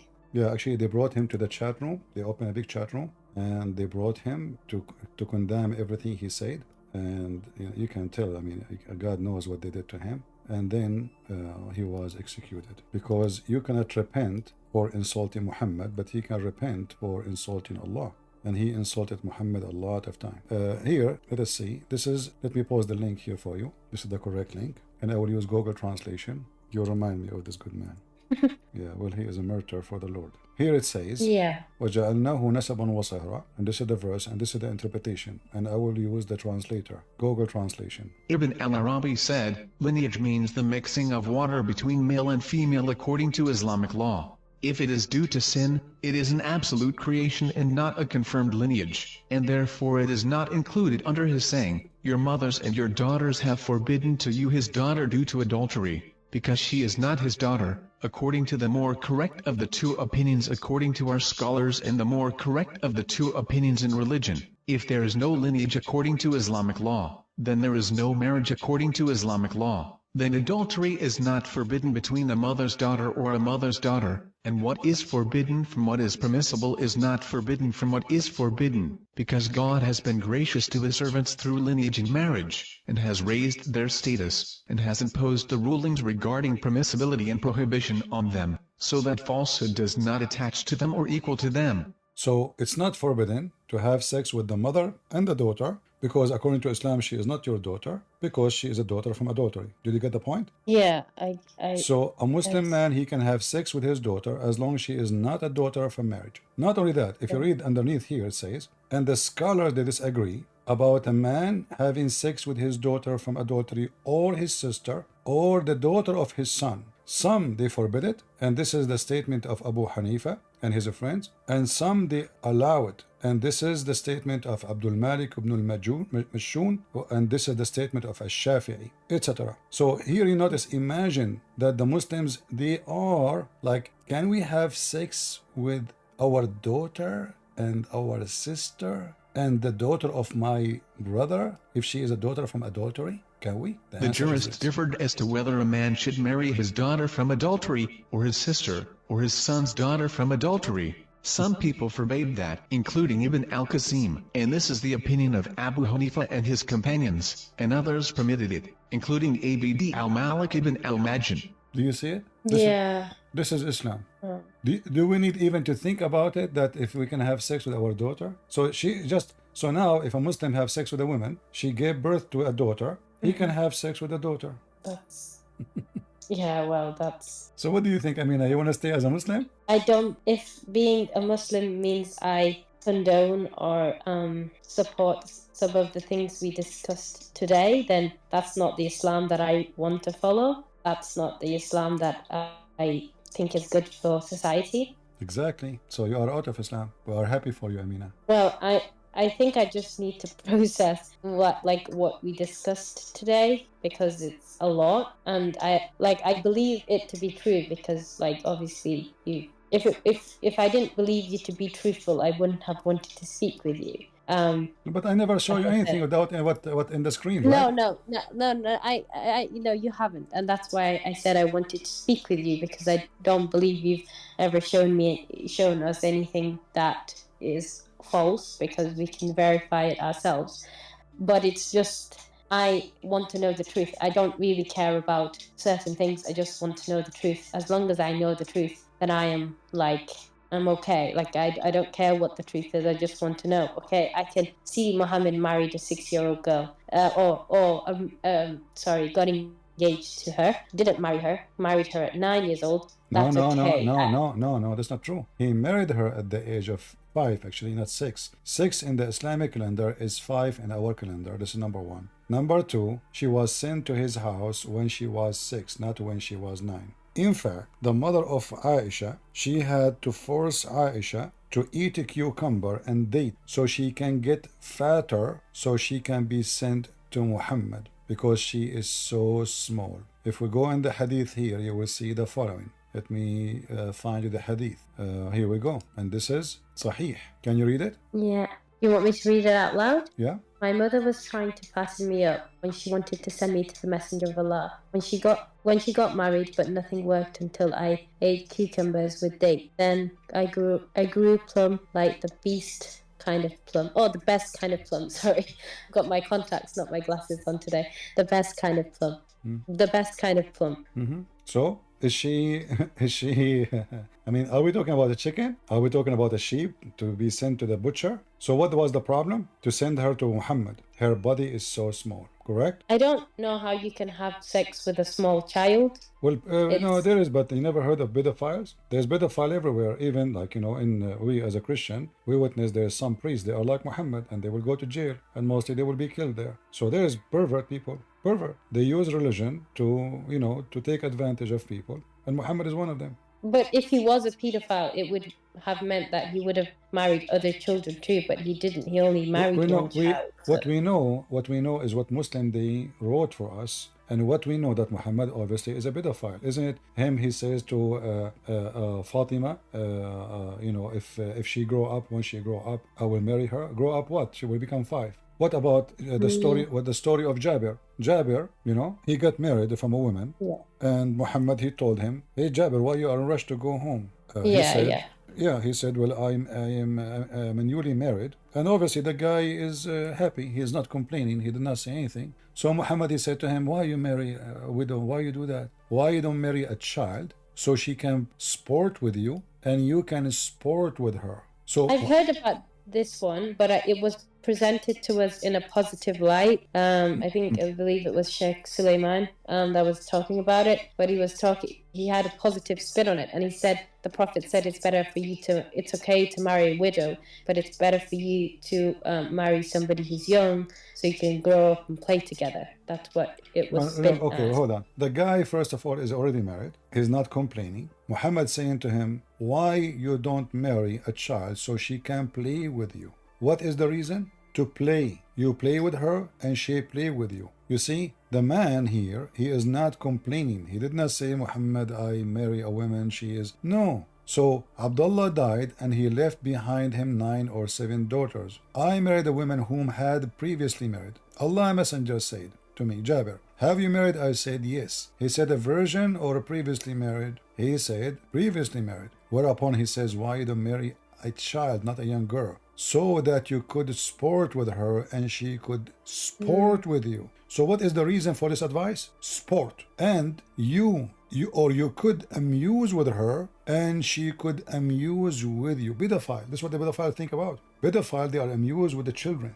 And because it's easy to amuse the children, you give them candies, they like it. They cry, they stop crying. Give them some cake, candy, Barbie, you know. I said to him, and now he's saying to him why he did not marry a child. He said, Abdullah, he fell martyr in Uhud, and he left 9 or 7 daughters behind him. Therefore, I did not approve the idea that I should bring a girl like them. Do you see it? Yeah. But I preferred a woman who should look after them. So what Muhammad is asking the man to do? To marry a girl like them. Who are they, those them? The orphans. But the man is more wise than Muhammad. He is not pervert. So he said, I prefer to bring a woman to look after them. Can I ask you something, CP? Go ahead. If I believe, okay, I'm not doubting what we've discussed today. It's just a lot to process. But if this is all true, and then why there's so many Muslims, you know? Like, because most of Muslims are ignorant. Most of Muslims are ignorant. They don't know what we're talking about. I mean, the guy, he was here. You heard him? He said, you know, why you are asking this culture? You know, they don't know. You know, they don't know their head from their feet. So this guy, he is so upset because you are talking to me. He hate me, but he don't want to listen and see if I'm saying the truth or not. And you know, the other thing is, anything you show Muslim right away, they say da'if. So Islam is da'if. That is other reason to believe Islam is false. They keep saying to us, Islam preserved. Islam preserved, the word of Allah preserved. But the word of Allah is the word of Muhammad too. Because Muslims, they receive the word of Muhammad. By that, they receive the word of Allah, not the opposite. Allah never spoke to them. So if Islam is full of da'if, what so-called corrupt hadith, then how they keep lying to everybody saying Islam is a preserved, Quran is a preserved? That you are not, because Quran itself is a hadith. What I notice about Muslims, that the majority of them, they don't know, and the one who knew, he got scared to say I know. Who dare? Who dare to say I notice Muhammad is a pimp. I notice Muhammad is a fraud. I notice Muhammad is a child molester. You yourself, you can't say what you are saying because you don't live in Saudi Arabia. Or you live in Iraq. If you live in Iraq, you will be dead in 2 minutes. Yeah, maybe. Yeah, I know. Yeah. And Islam is peace. Remember, Islam is a peaceful religion. Well, yeah, that's what we say, Islam is peace. Although I do understand that it does mean submission. And I didn't grow up with the idea that Islam was peace until I came to the UK. So I don't know. So I don't know. Thanks for helping and answering some of the questions. Well, I'm happy that you agree with me that Muhammad obviously is a fraud. And I invite you in front of everybody to accept the Lord, the Messiah. When we speak about perfection, you look at the Messiah, not at me, not at someone like Muhammad. I've been reading a lot about Christianity, and my doubt, and my questions arose from the fact that this is maybe presumptuous to say, and maybe a bit too forward to say, but I had a dream, and that's what sparked my questioning. Aside from that, I don't think I would have ever moved from the position where I was. I think I would have lived my entire life not questioning anything. So, it sparked me to read, but then I've been conflicted. So, personally, it's easier for me to say as a Muslim because my whole community is Muslim, and so I won't have to change anything. I won't, so for me, that's what I have read, the Old Testament and parts of the New Testament, and from what I see, it's lovely is an understatement. Profound is probably the closest thing that I could say. It's certainly different to the Quran in terms of the way it reads. It's certainly the messagings are aside from the Old Testament, the New Testament is very, very beautiful, if I can use that word, to say it has some really lovely messagings, and that I think, oh wow, I don't know who this guy is. I don't know who wrote this, but there's some truth in it. There's some harsh truths too. But I've accepted the Quran for so long, and that I've chosen to live my life like that for so long. It's hard for me to make a detour and declare something that is other than what I was brought up into. And you know, I get the message of Christ. I get it. It hits me quite deeply. Maybe that's why I feel the need to ask questions from people outside of my faith and outside of my community, because I need to hear a different voice. Well, Amina, you heard the voice of Jesus then, if you saw a dream, not my voice. So no, wouldn't you answer Christ if he called you in a dream? What are you waiting for? I mean, now you know Muhammad is false. Now you are convinced he is not the one to follow. Now we have all the proofs we needed to know. And you agree that the Messiah is amazing. And even the Old Testament, by the way, you see, the Old Testament is a book of history, not only a book of God. And because you are reading about history, and history of man is ugly. It's not the history of God is ugly. The history of the man is ugly. So the Old Testament is a book of history of the man with God. And history always ugly. But it's not the Old Testament, it's ugly. It is the man. The man who did all kind of sin, all kind of filth. So God never changed. God is always beautiful. Man is always bad. And if we are not bad and we need the good God to save us, then why even the Messiah will come to us? This is why we call him the Savior, because we need to be saved, not because we are saved. If we are saved, he will not come. There's no need. And God will not send a prophet. He will not send books. We will not teach. We will not do anything. We are saved. But this is not the scenario. We are people who commit sin, and we should not follow a bad person like Muhammad, for that will make us more deep in sin. Muhammad justified killing just for his agenda. Muhammad justified rape, child molestation, pedophile, lying, fornication. He gave a different name. So now fornication become muta, prostitution become muta. But we know that you pay a woman money to have sex with her. This cannot be called marriage. So Muhammad is satanic. He just gave different name for the same crime Satan he wanted us to do, in order to manipulate the truth and make the evil look good and the good look evil. When Muhammad complained, they said to him, shall we do what the same as the Christian do? They don't get married like the monk. He said, no, my religion is the religion of ifing. This is what Muhammad is, sunnatin nikah. You know, the Muslim, I don't know if you heard the Muslim arguing that Christian Prince is lying, because a Christian Prince, he said the word nikah mean to if. Do you think I'm lying when I say that? I am skeptical about that, because I've heard you say it, but I find that hard to believe more than I don't believe you. I think it's just not that I'm saying you're lying, and it's not because I'm afraid of insulting you. It's just more so I find that hard to believe that that's what nikah means, because it's meant to be so beautiful. You know, when your friend gets her nikah done, it's like, oh, that's so amazing, my best friend. Or my sister. Or, if you use a male name, go to chat room and say, hey guys, I want to do nikah, they will bounce you right away. If the word nikah, you know, once I have a guy, he argued with me. He said, you are lying. He don't speak Arabic. So I said, okay, go to the Arabic section in Paltalk. Type in the chat, Assalamu alaikum, I'm here to do nikah.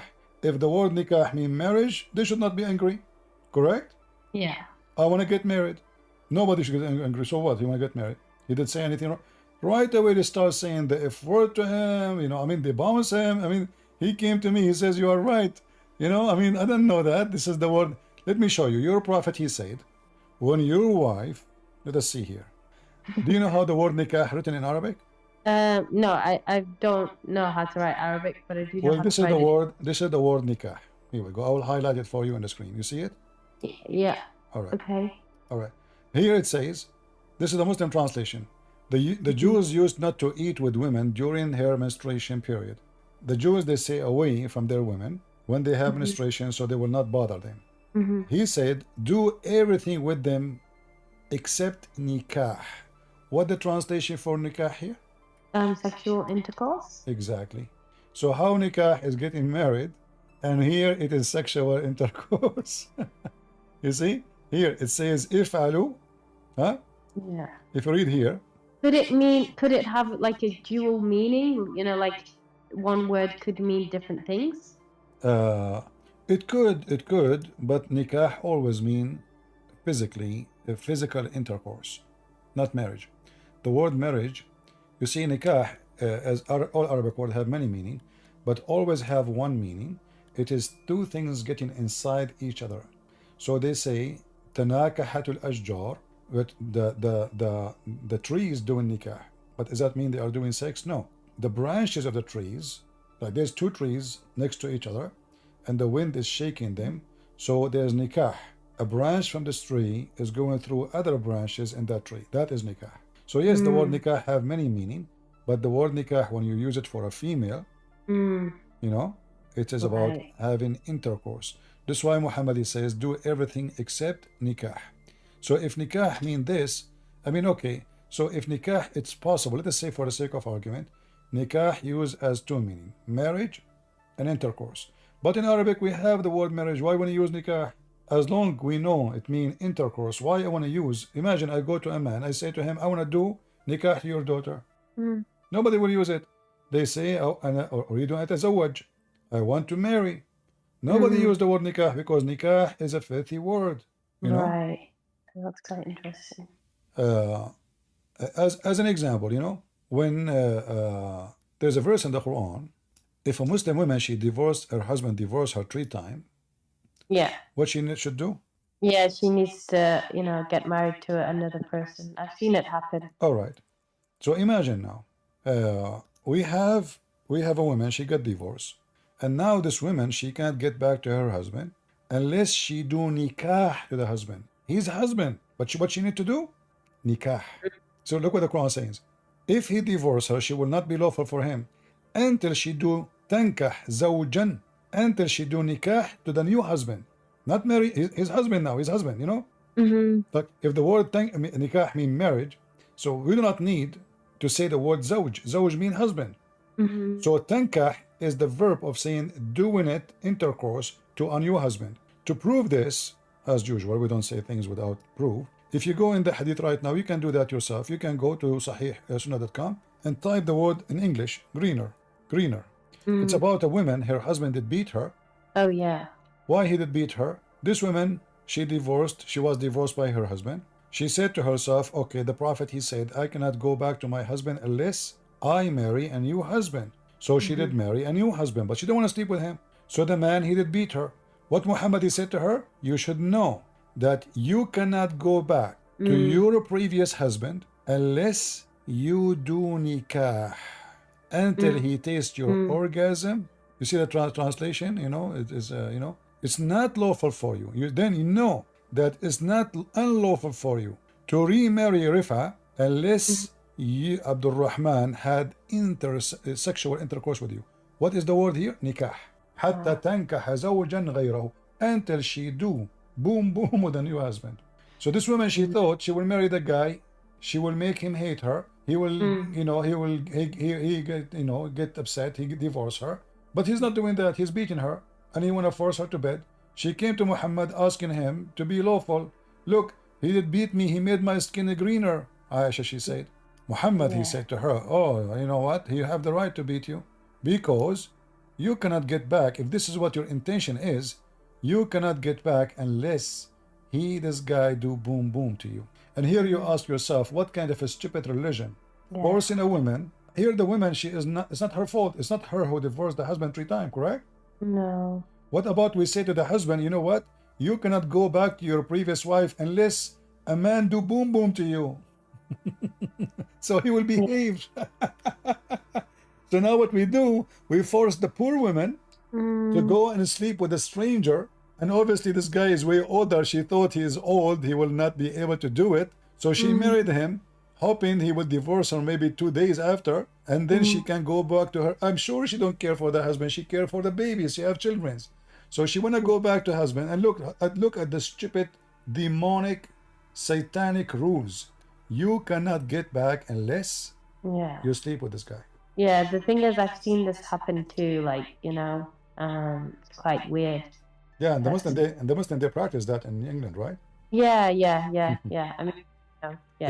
Is that an honorable thing? Is that how we honor religion and God? Isn't it? This is nothing but a fornication. What is this? What marriage in Islam? There's no marriage. It's a sex contract. He fire you. He hire you. He fire you by a text message. Come here, go there. Muhammad, he said, if a woman, she refused to share the bed with her husband, the angels and Allah will curse her all night. Yeah. What if the man, he refused to share the bed with his wife? Nobody curse him. Yeah. As an example, if you go in the Quran, you know, the chapter 4, speaking about beating women, chapter 4, verse number 34. And the word there is, the reason to beat them is nushul. So what is the reason to beat them? Nushudahun.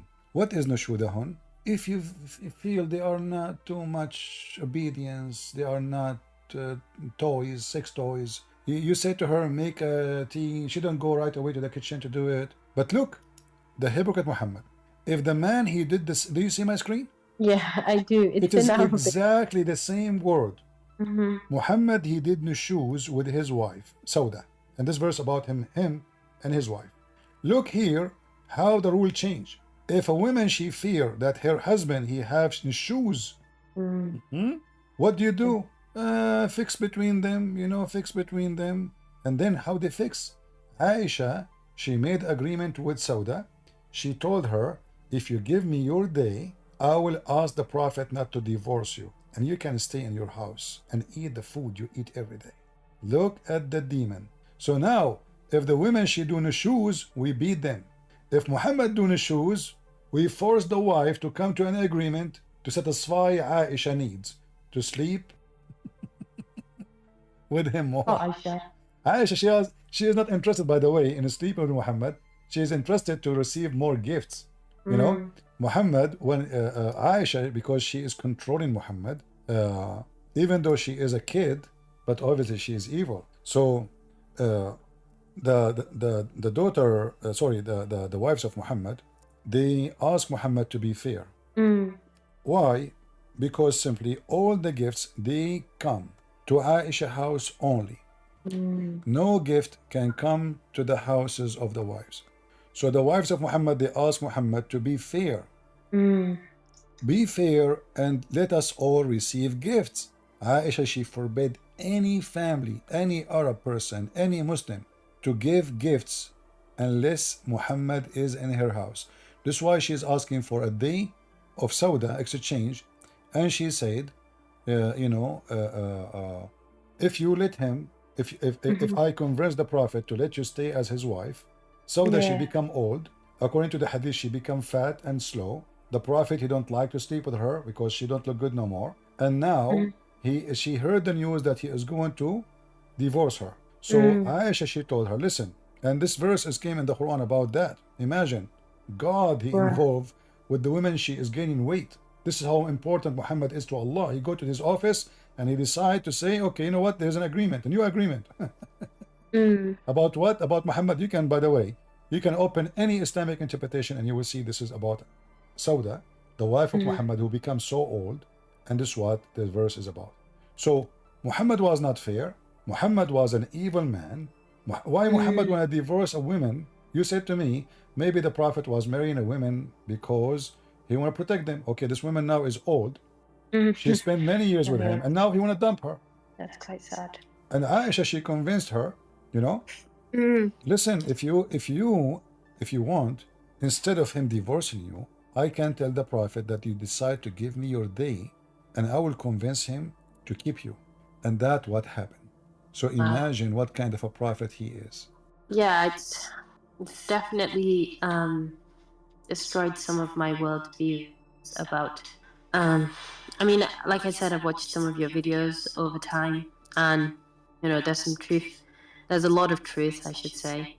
But yeah, this conversation has I guess confirmed some of my doubts that I've had, and answered some of the questions that I've had. It's saddening to see because it's something that I put my life into, and I've tried to live up to it, but it's it's a little bit sad. You see the reference I'm showing you on the screen? This is the tafsir. I will pause the tafsir for you, Ibn Kathir.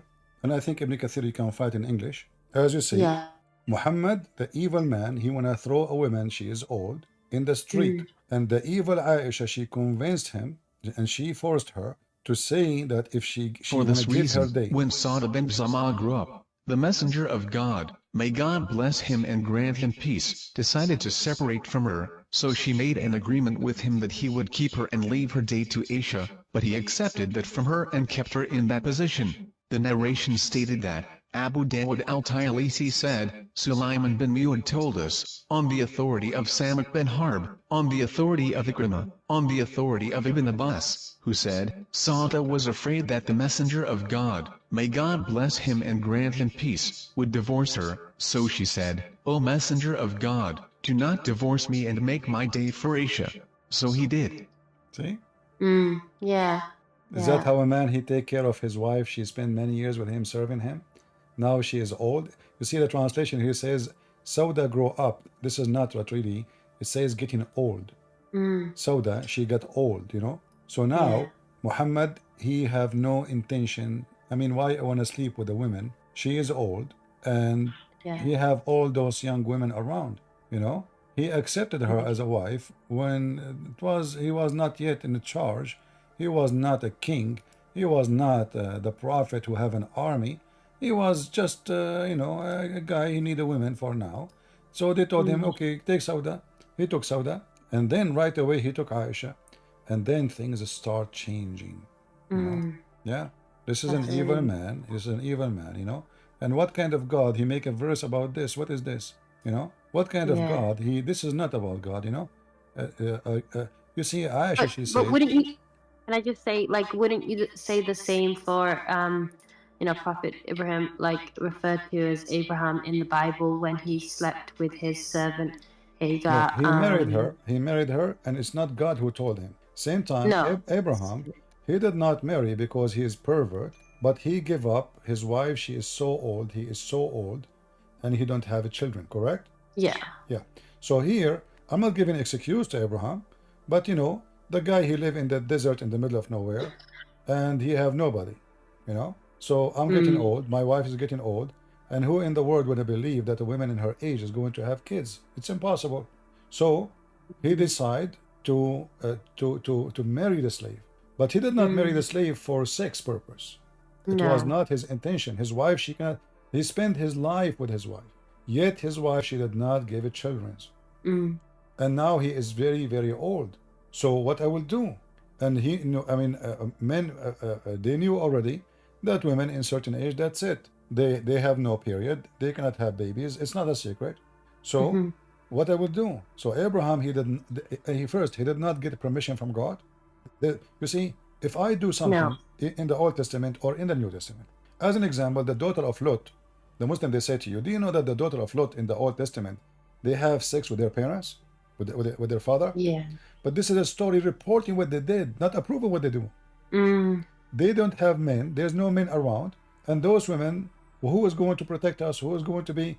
I'm not justifying what they did. We are just telling what happened. You can read the verses. The Muslim, they say, look, look, the Bible discussed it. Ahmad did that. You know, Lot, Prophet Lot, his wife, she. But if you go in the Quran, just to show you the hypocrisy, we showed you first that you can have sex with your daughter if she is a daughter from adultery, correct? Yeah. Okay, but if you go in the Quran, we will find that according to the Quran, the wives of Lot and the wife of Noah, she was a What? She was sleeping around. Yeah, they cheated in their husbands. I thought they got destroyed because she looked back. Well, they can say whatever they want, but the Quran is saying something so clear. The word khan, if I look back, this is not cheating. It says here, they betray. In Arabic, khan is not only betray. We know what betray is like. In a wife, she's a cheating. Yeah. So we have Lot and Noah and their wives. They cheat on them. They betray their husbands. Yeah, I see. The Muslim, they say between two brackets, husbands, they cheat their husband by rejecting their doctrine. And here you find the story is very funny. If Noah's wife, she refused the doctrine of Noah, where Muhammad he got this story from, and where the story of Lot, his wife, she betrayed him, there's no source. This is what it says. That's all. There's no details. There's nothing. You know, they just betray them. And this, by the way, prove other stupid things about the Quran, because the Quran says in different verse that bad women faithful women, cheater women, or cheater men. You will see, and this will prove that Muhammad again is a fraud. If I say that bad women will marry bad men and bad men will marry bad women, so how the wives of the two prophets, because those two prophets in Islam, right? Here the story, the Quran confirmed destiny. Allah, He made destiny. That bad women, look at the first translation by the statement. Women became a statement. A translation of who? Yari Khan, let's change it. Unbelievable. Women, they became a statement, guys. I mean, this is really madness. You know, this is why if you don't know Arabic, they can fool you. Look, I just changed the translator. Who is this guy now? Muhammad Arbari. Hilali Khan, he made the women statement. Wow. This guy corrupt women for corrupt men for corrupt women, good women for good men, and good men for good women. And this is the destiny of Allah. Okay, so the destiny of Allah is bad women will marry bad women. Okay, let's go to the other verse in the Quran. So how Lut is a prophet and Noah is a prophet and their wives are bad? And they're good men. Okay. Yeah, and who is in the world going to believe that corrupt women, they marry only corrupt men? How many good men, their wives are bad? And on the opposite, how many good women, their husband is a cheater like Muhammad? So this is a false statement. Again, Muhammad, he failed. Yeah. So Sister Amina, do you accept the Messiah as your savior? From what I've read, comparing the two kind of texts, the Quran and, you know, like Muhammad and Jesus, if I was given the chance to freely explore it and to believe in it, live it, I would say I'd like to go with Christ, because I've read the Quran, I've read it and I've listened to it, but it's never touched my heart. Maybe because it's incoherent in some ways, but reading the Bible in the short span of time that I've got to read it has touched my heart and made me cry so many times, and I don't know why. So I think there's some truth to it, and maybe I'd like to explore what Christ has and what he's about. But I'm afraid that I'm gonna find that somewhere down the line it's just as false, and I'm scared of that. I'm scared that I'm gonna find out, just as I've found out and doubted, that I'm gonna find out somewhere down the line that it's false, and I don't know what to do with that, you know?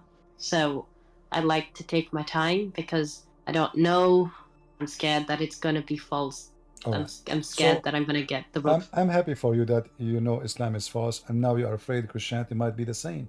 But I say to you, I think from what I know of Islam, from talking to you today, but also from reading independently and reading the Quran objectively with a critical eye, and also from reading the Bible and destroying, or not destroying, but like figuring out some of the things I was taught about the Bible weren't specifically true, or about Christianity weren't true, and that it's so coherent to read. I think in that way, then yes, Islam, the Quran and Prophet Muhammad aren't as honorable as I once thought. Yes. Absolutely, they are false. There's no honor in Muhammad, neither his God. Because obviously, even Aisha, she said, Inni ara rabbuka yusari'u ila hawaka ya Muhammad. I see that your prophet, your God, Allah, Muhammad, Aisha, she said, he rushed into your desire. Aisha, she is not a fool. And she noticed that Allah is not God. He is just, a toy. Muhammad, he used to justify his desires, including money desire, sexual desire, and all kind of filthy stuff. Muhammad, he is living. When Aisha, she said, and she noticed that your God, he rushed into your desire.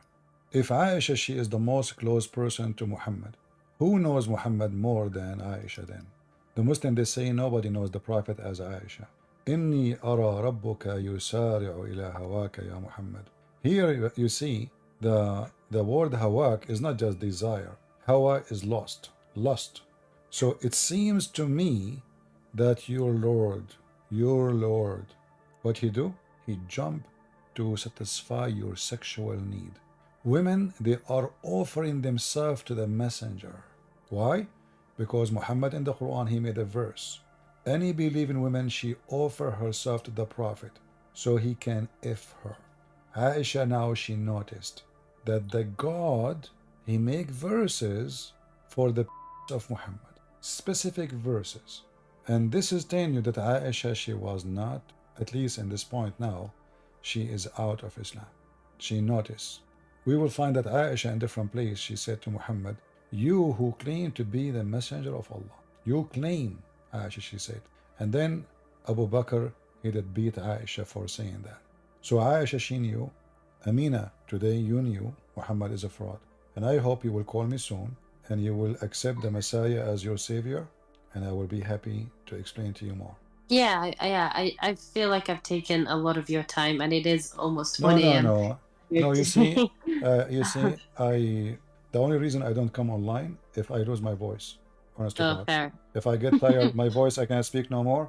So okay, what I can do, I mean, I have limitation of how many hours I can speak.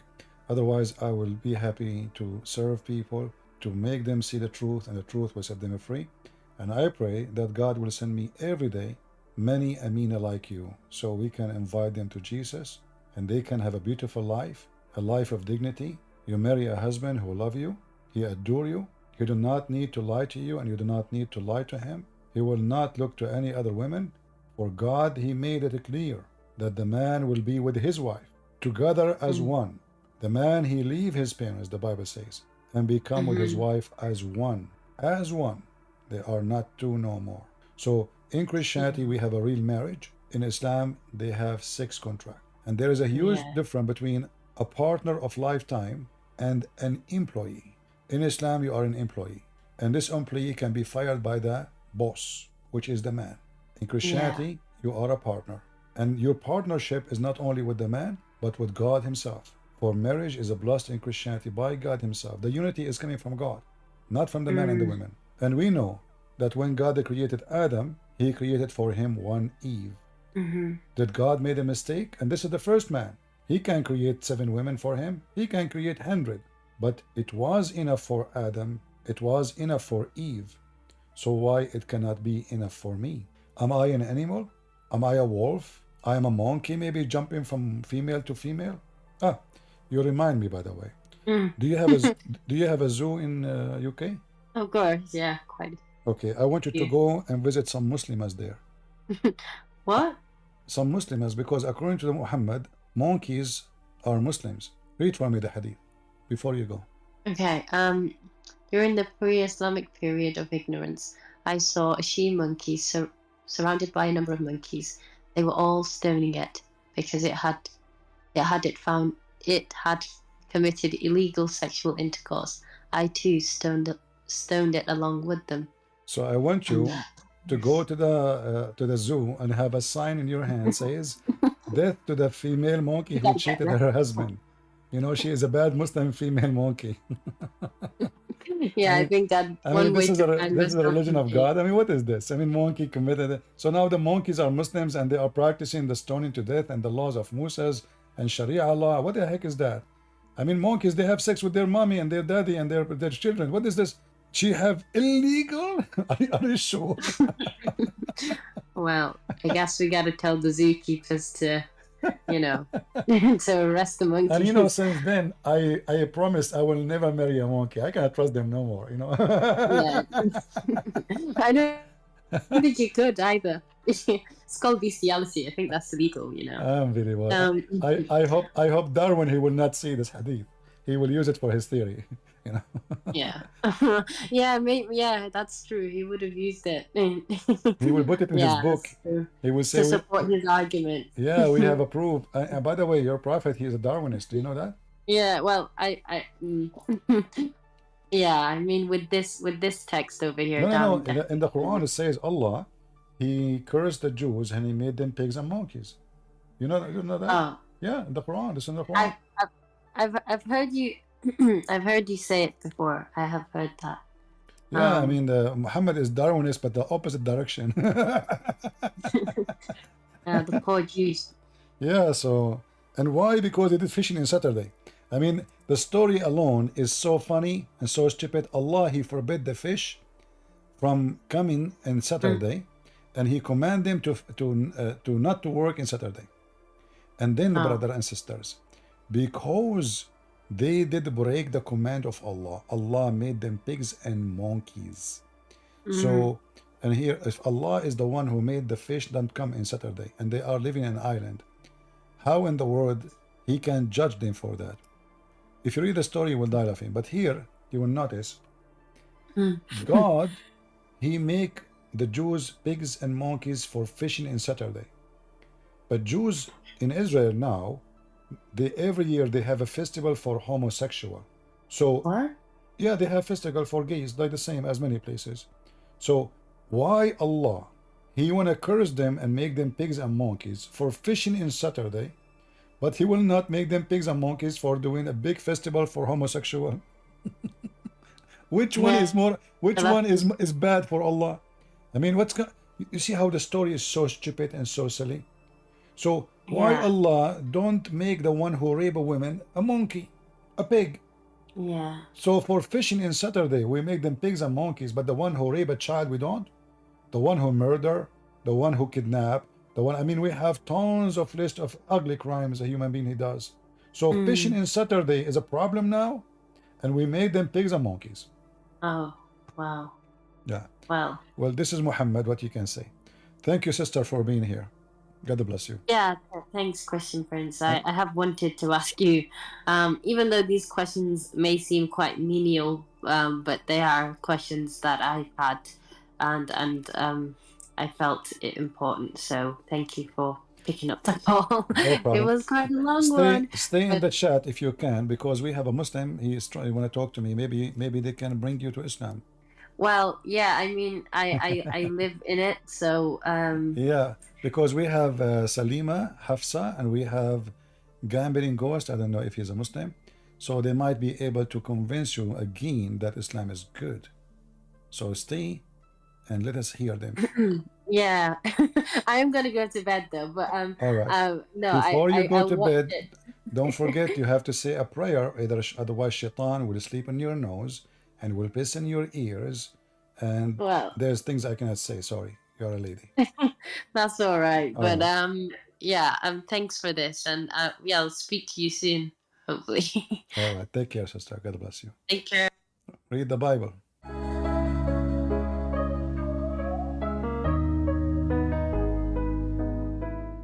Thanks guys for watching. This is the end of the video. I really hope you either learned something new today, or at least you enjoyed the ride with me. If you did, don't forget to smash that like button.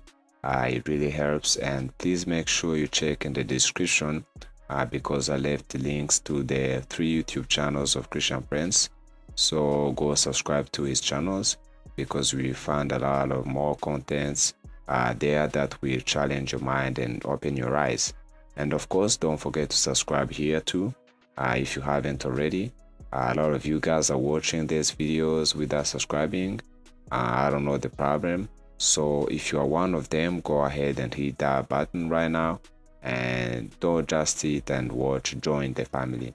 Now about this video, if you notice from the very beginning, this was not really debate. This woman Amina came with a different vibe. She was chill. She wasn't trying to argue or fight. She just wanted to ask questions, to listen and to understand something she couldn't figure out in Islam. And from my perspective, honestly, I feel like she had already left Islam even before calling Christian Prince, because in the beginning she tried a little bit to defend some Islamic teachings, but it wasn't with conviction. It wasn't like she was really believed it. She was more like, okay, let me see what CP says, let me check the evidence, let me understand. That tells me she was already on her way out. So, and I'm happy that, because I'm happy because when someone sincerely look for truth, without hypocrisy, without playing games, eventually they will find Jesus. Because Jesus himself said, knock and I will and it will be opened. Ask and it will be given.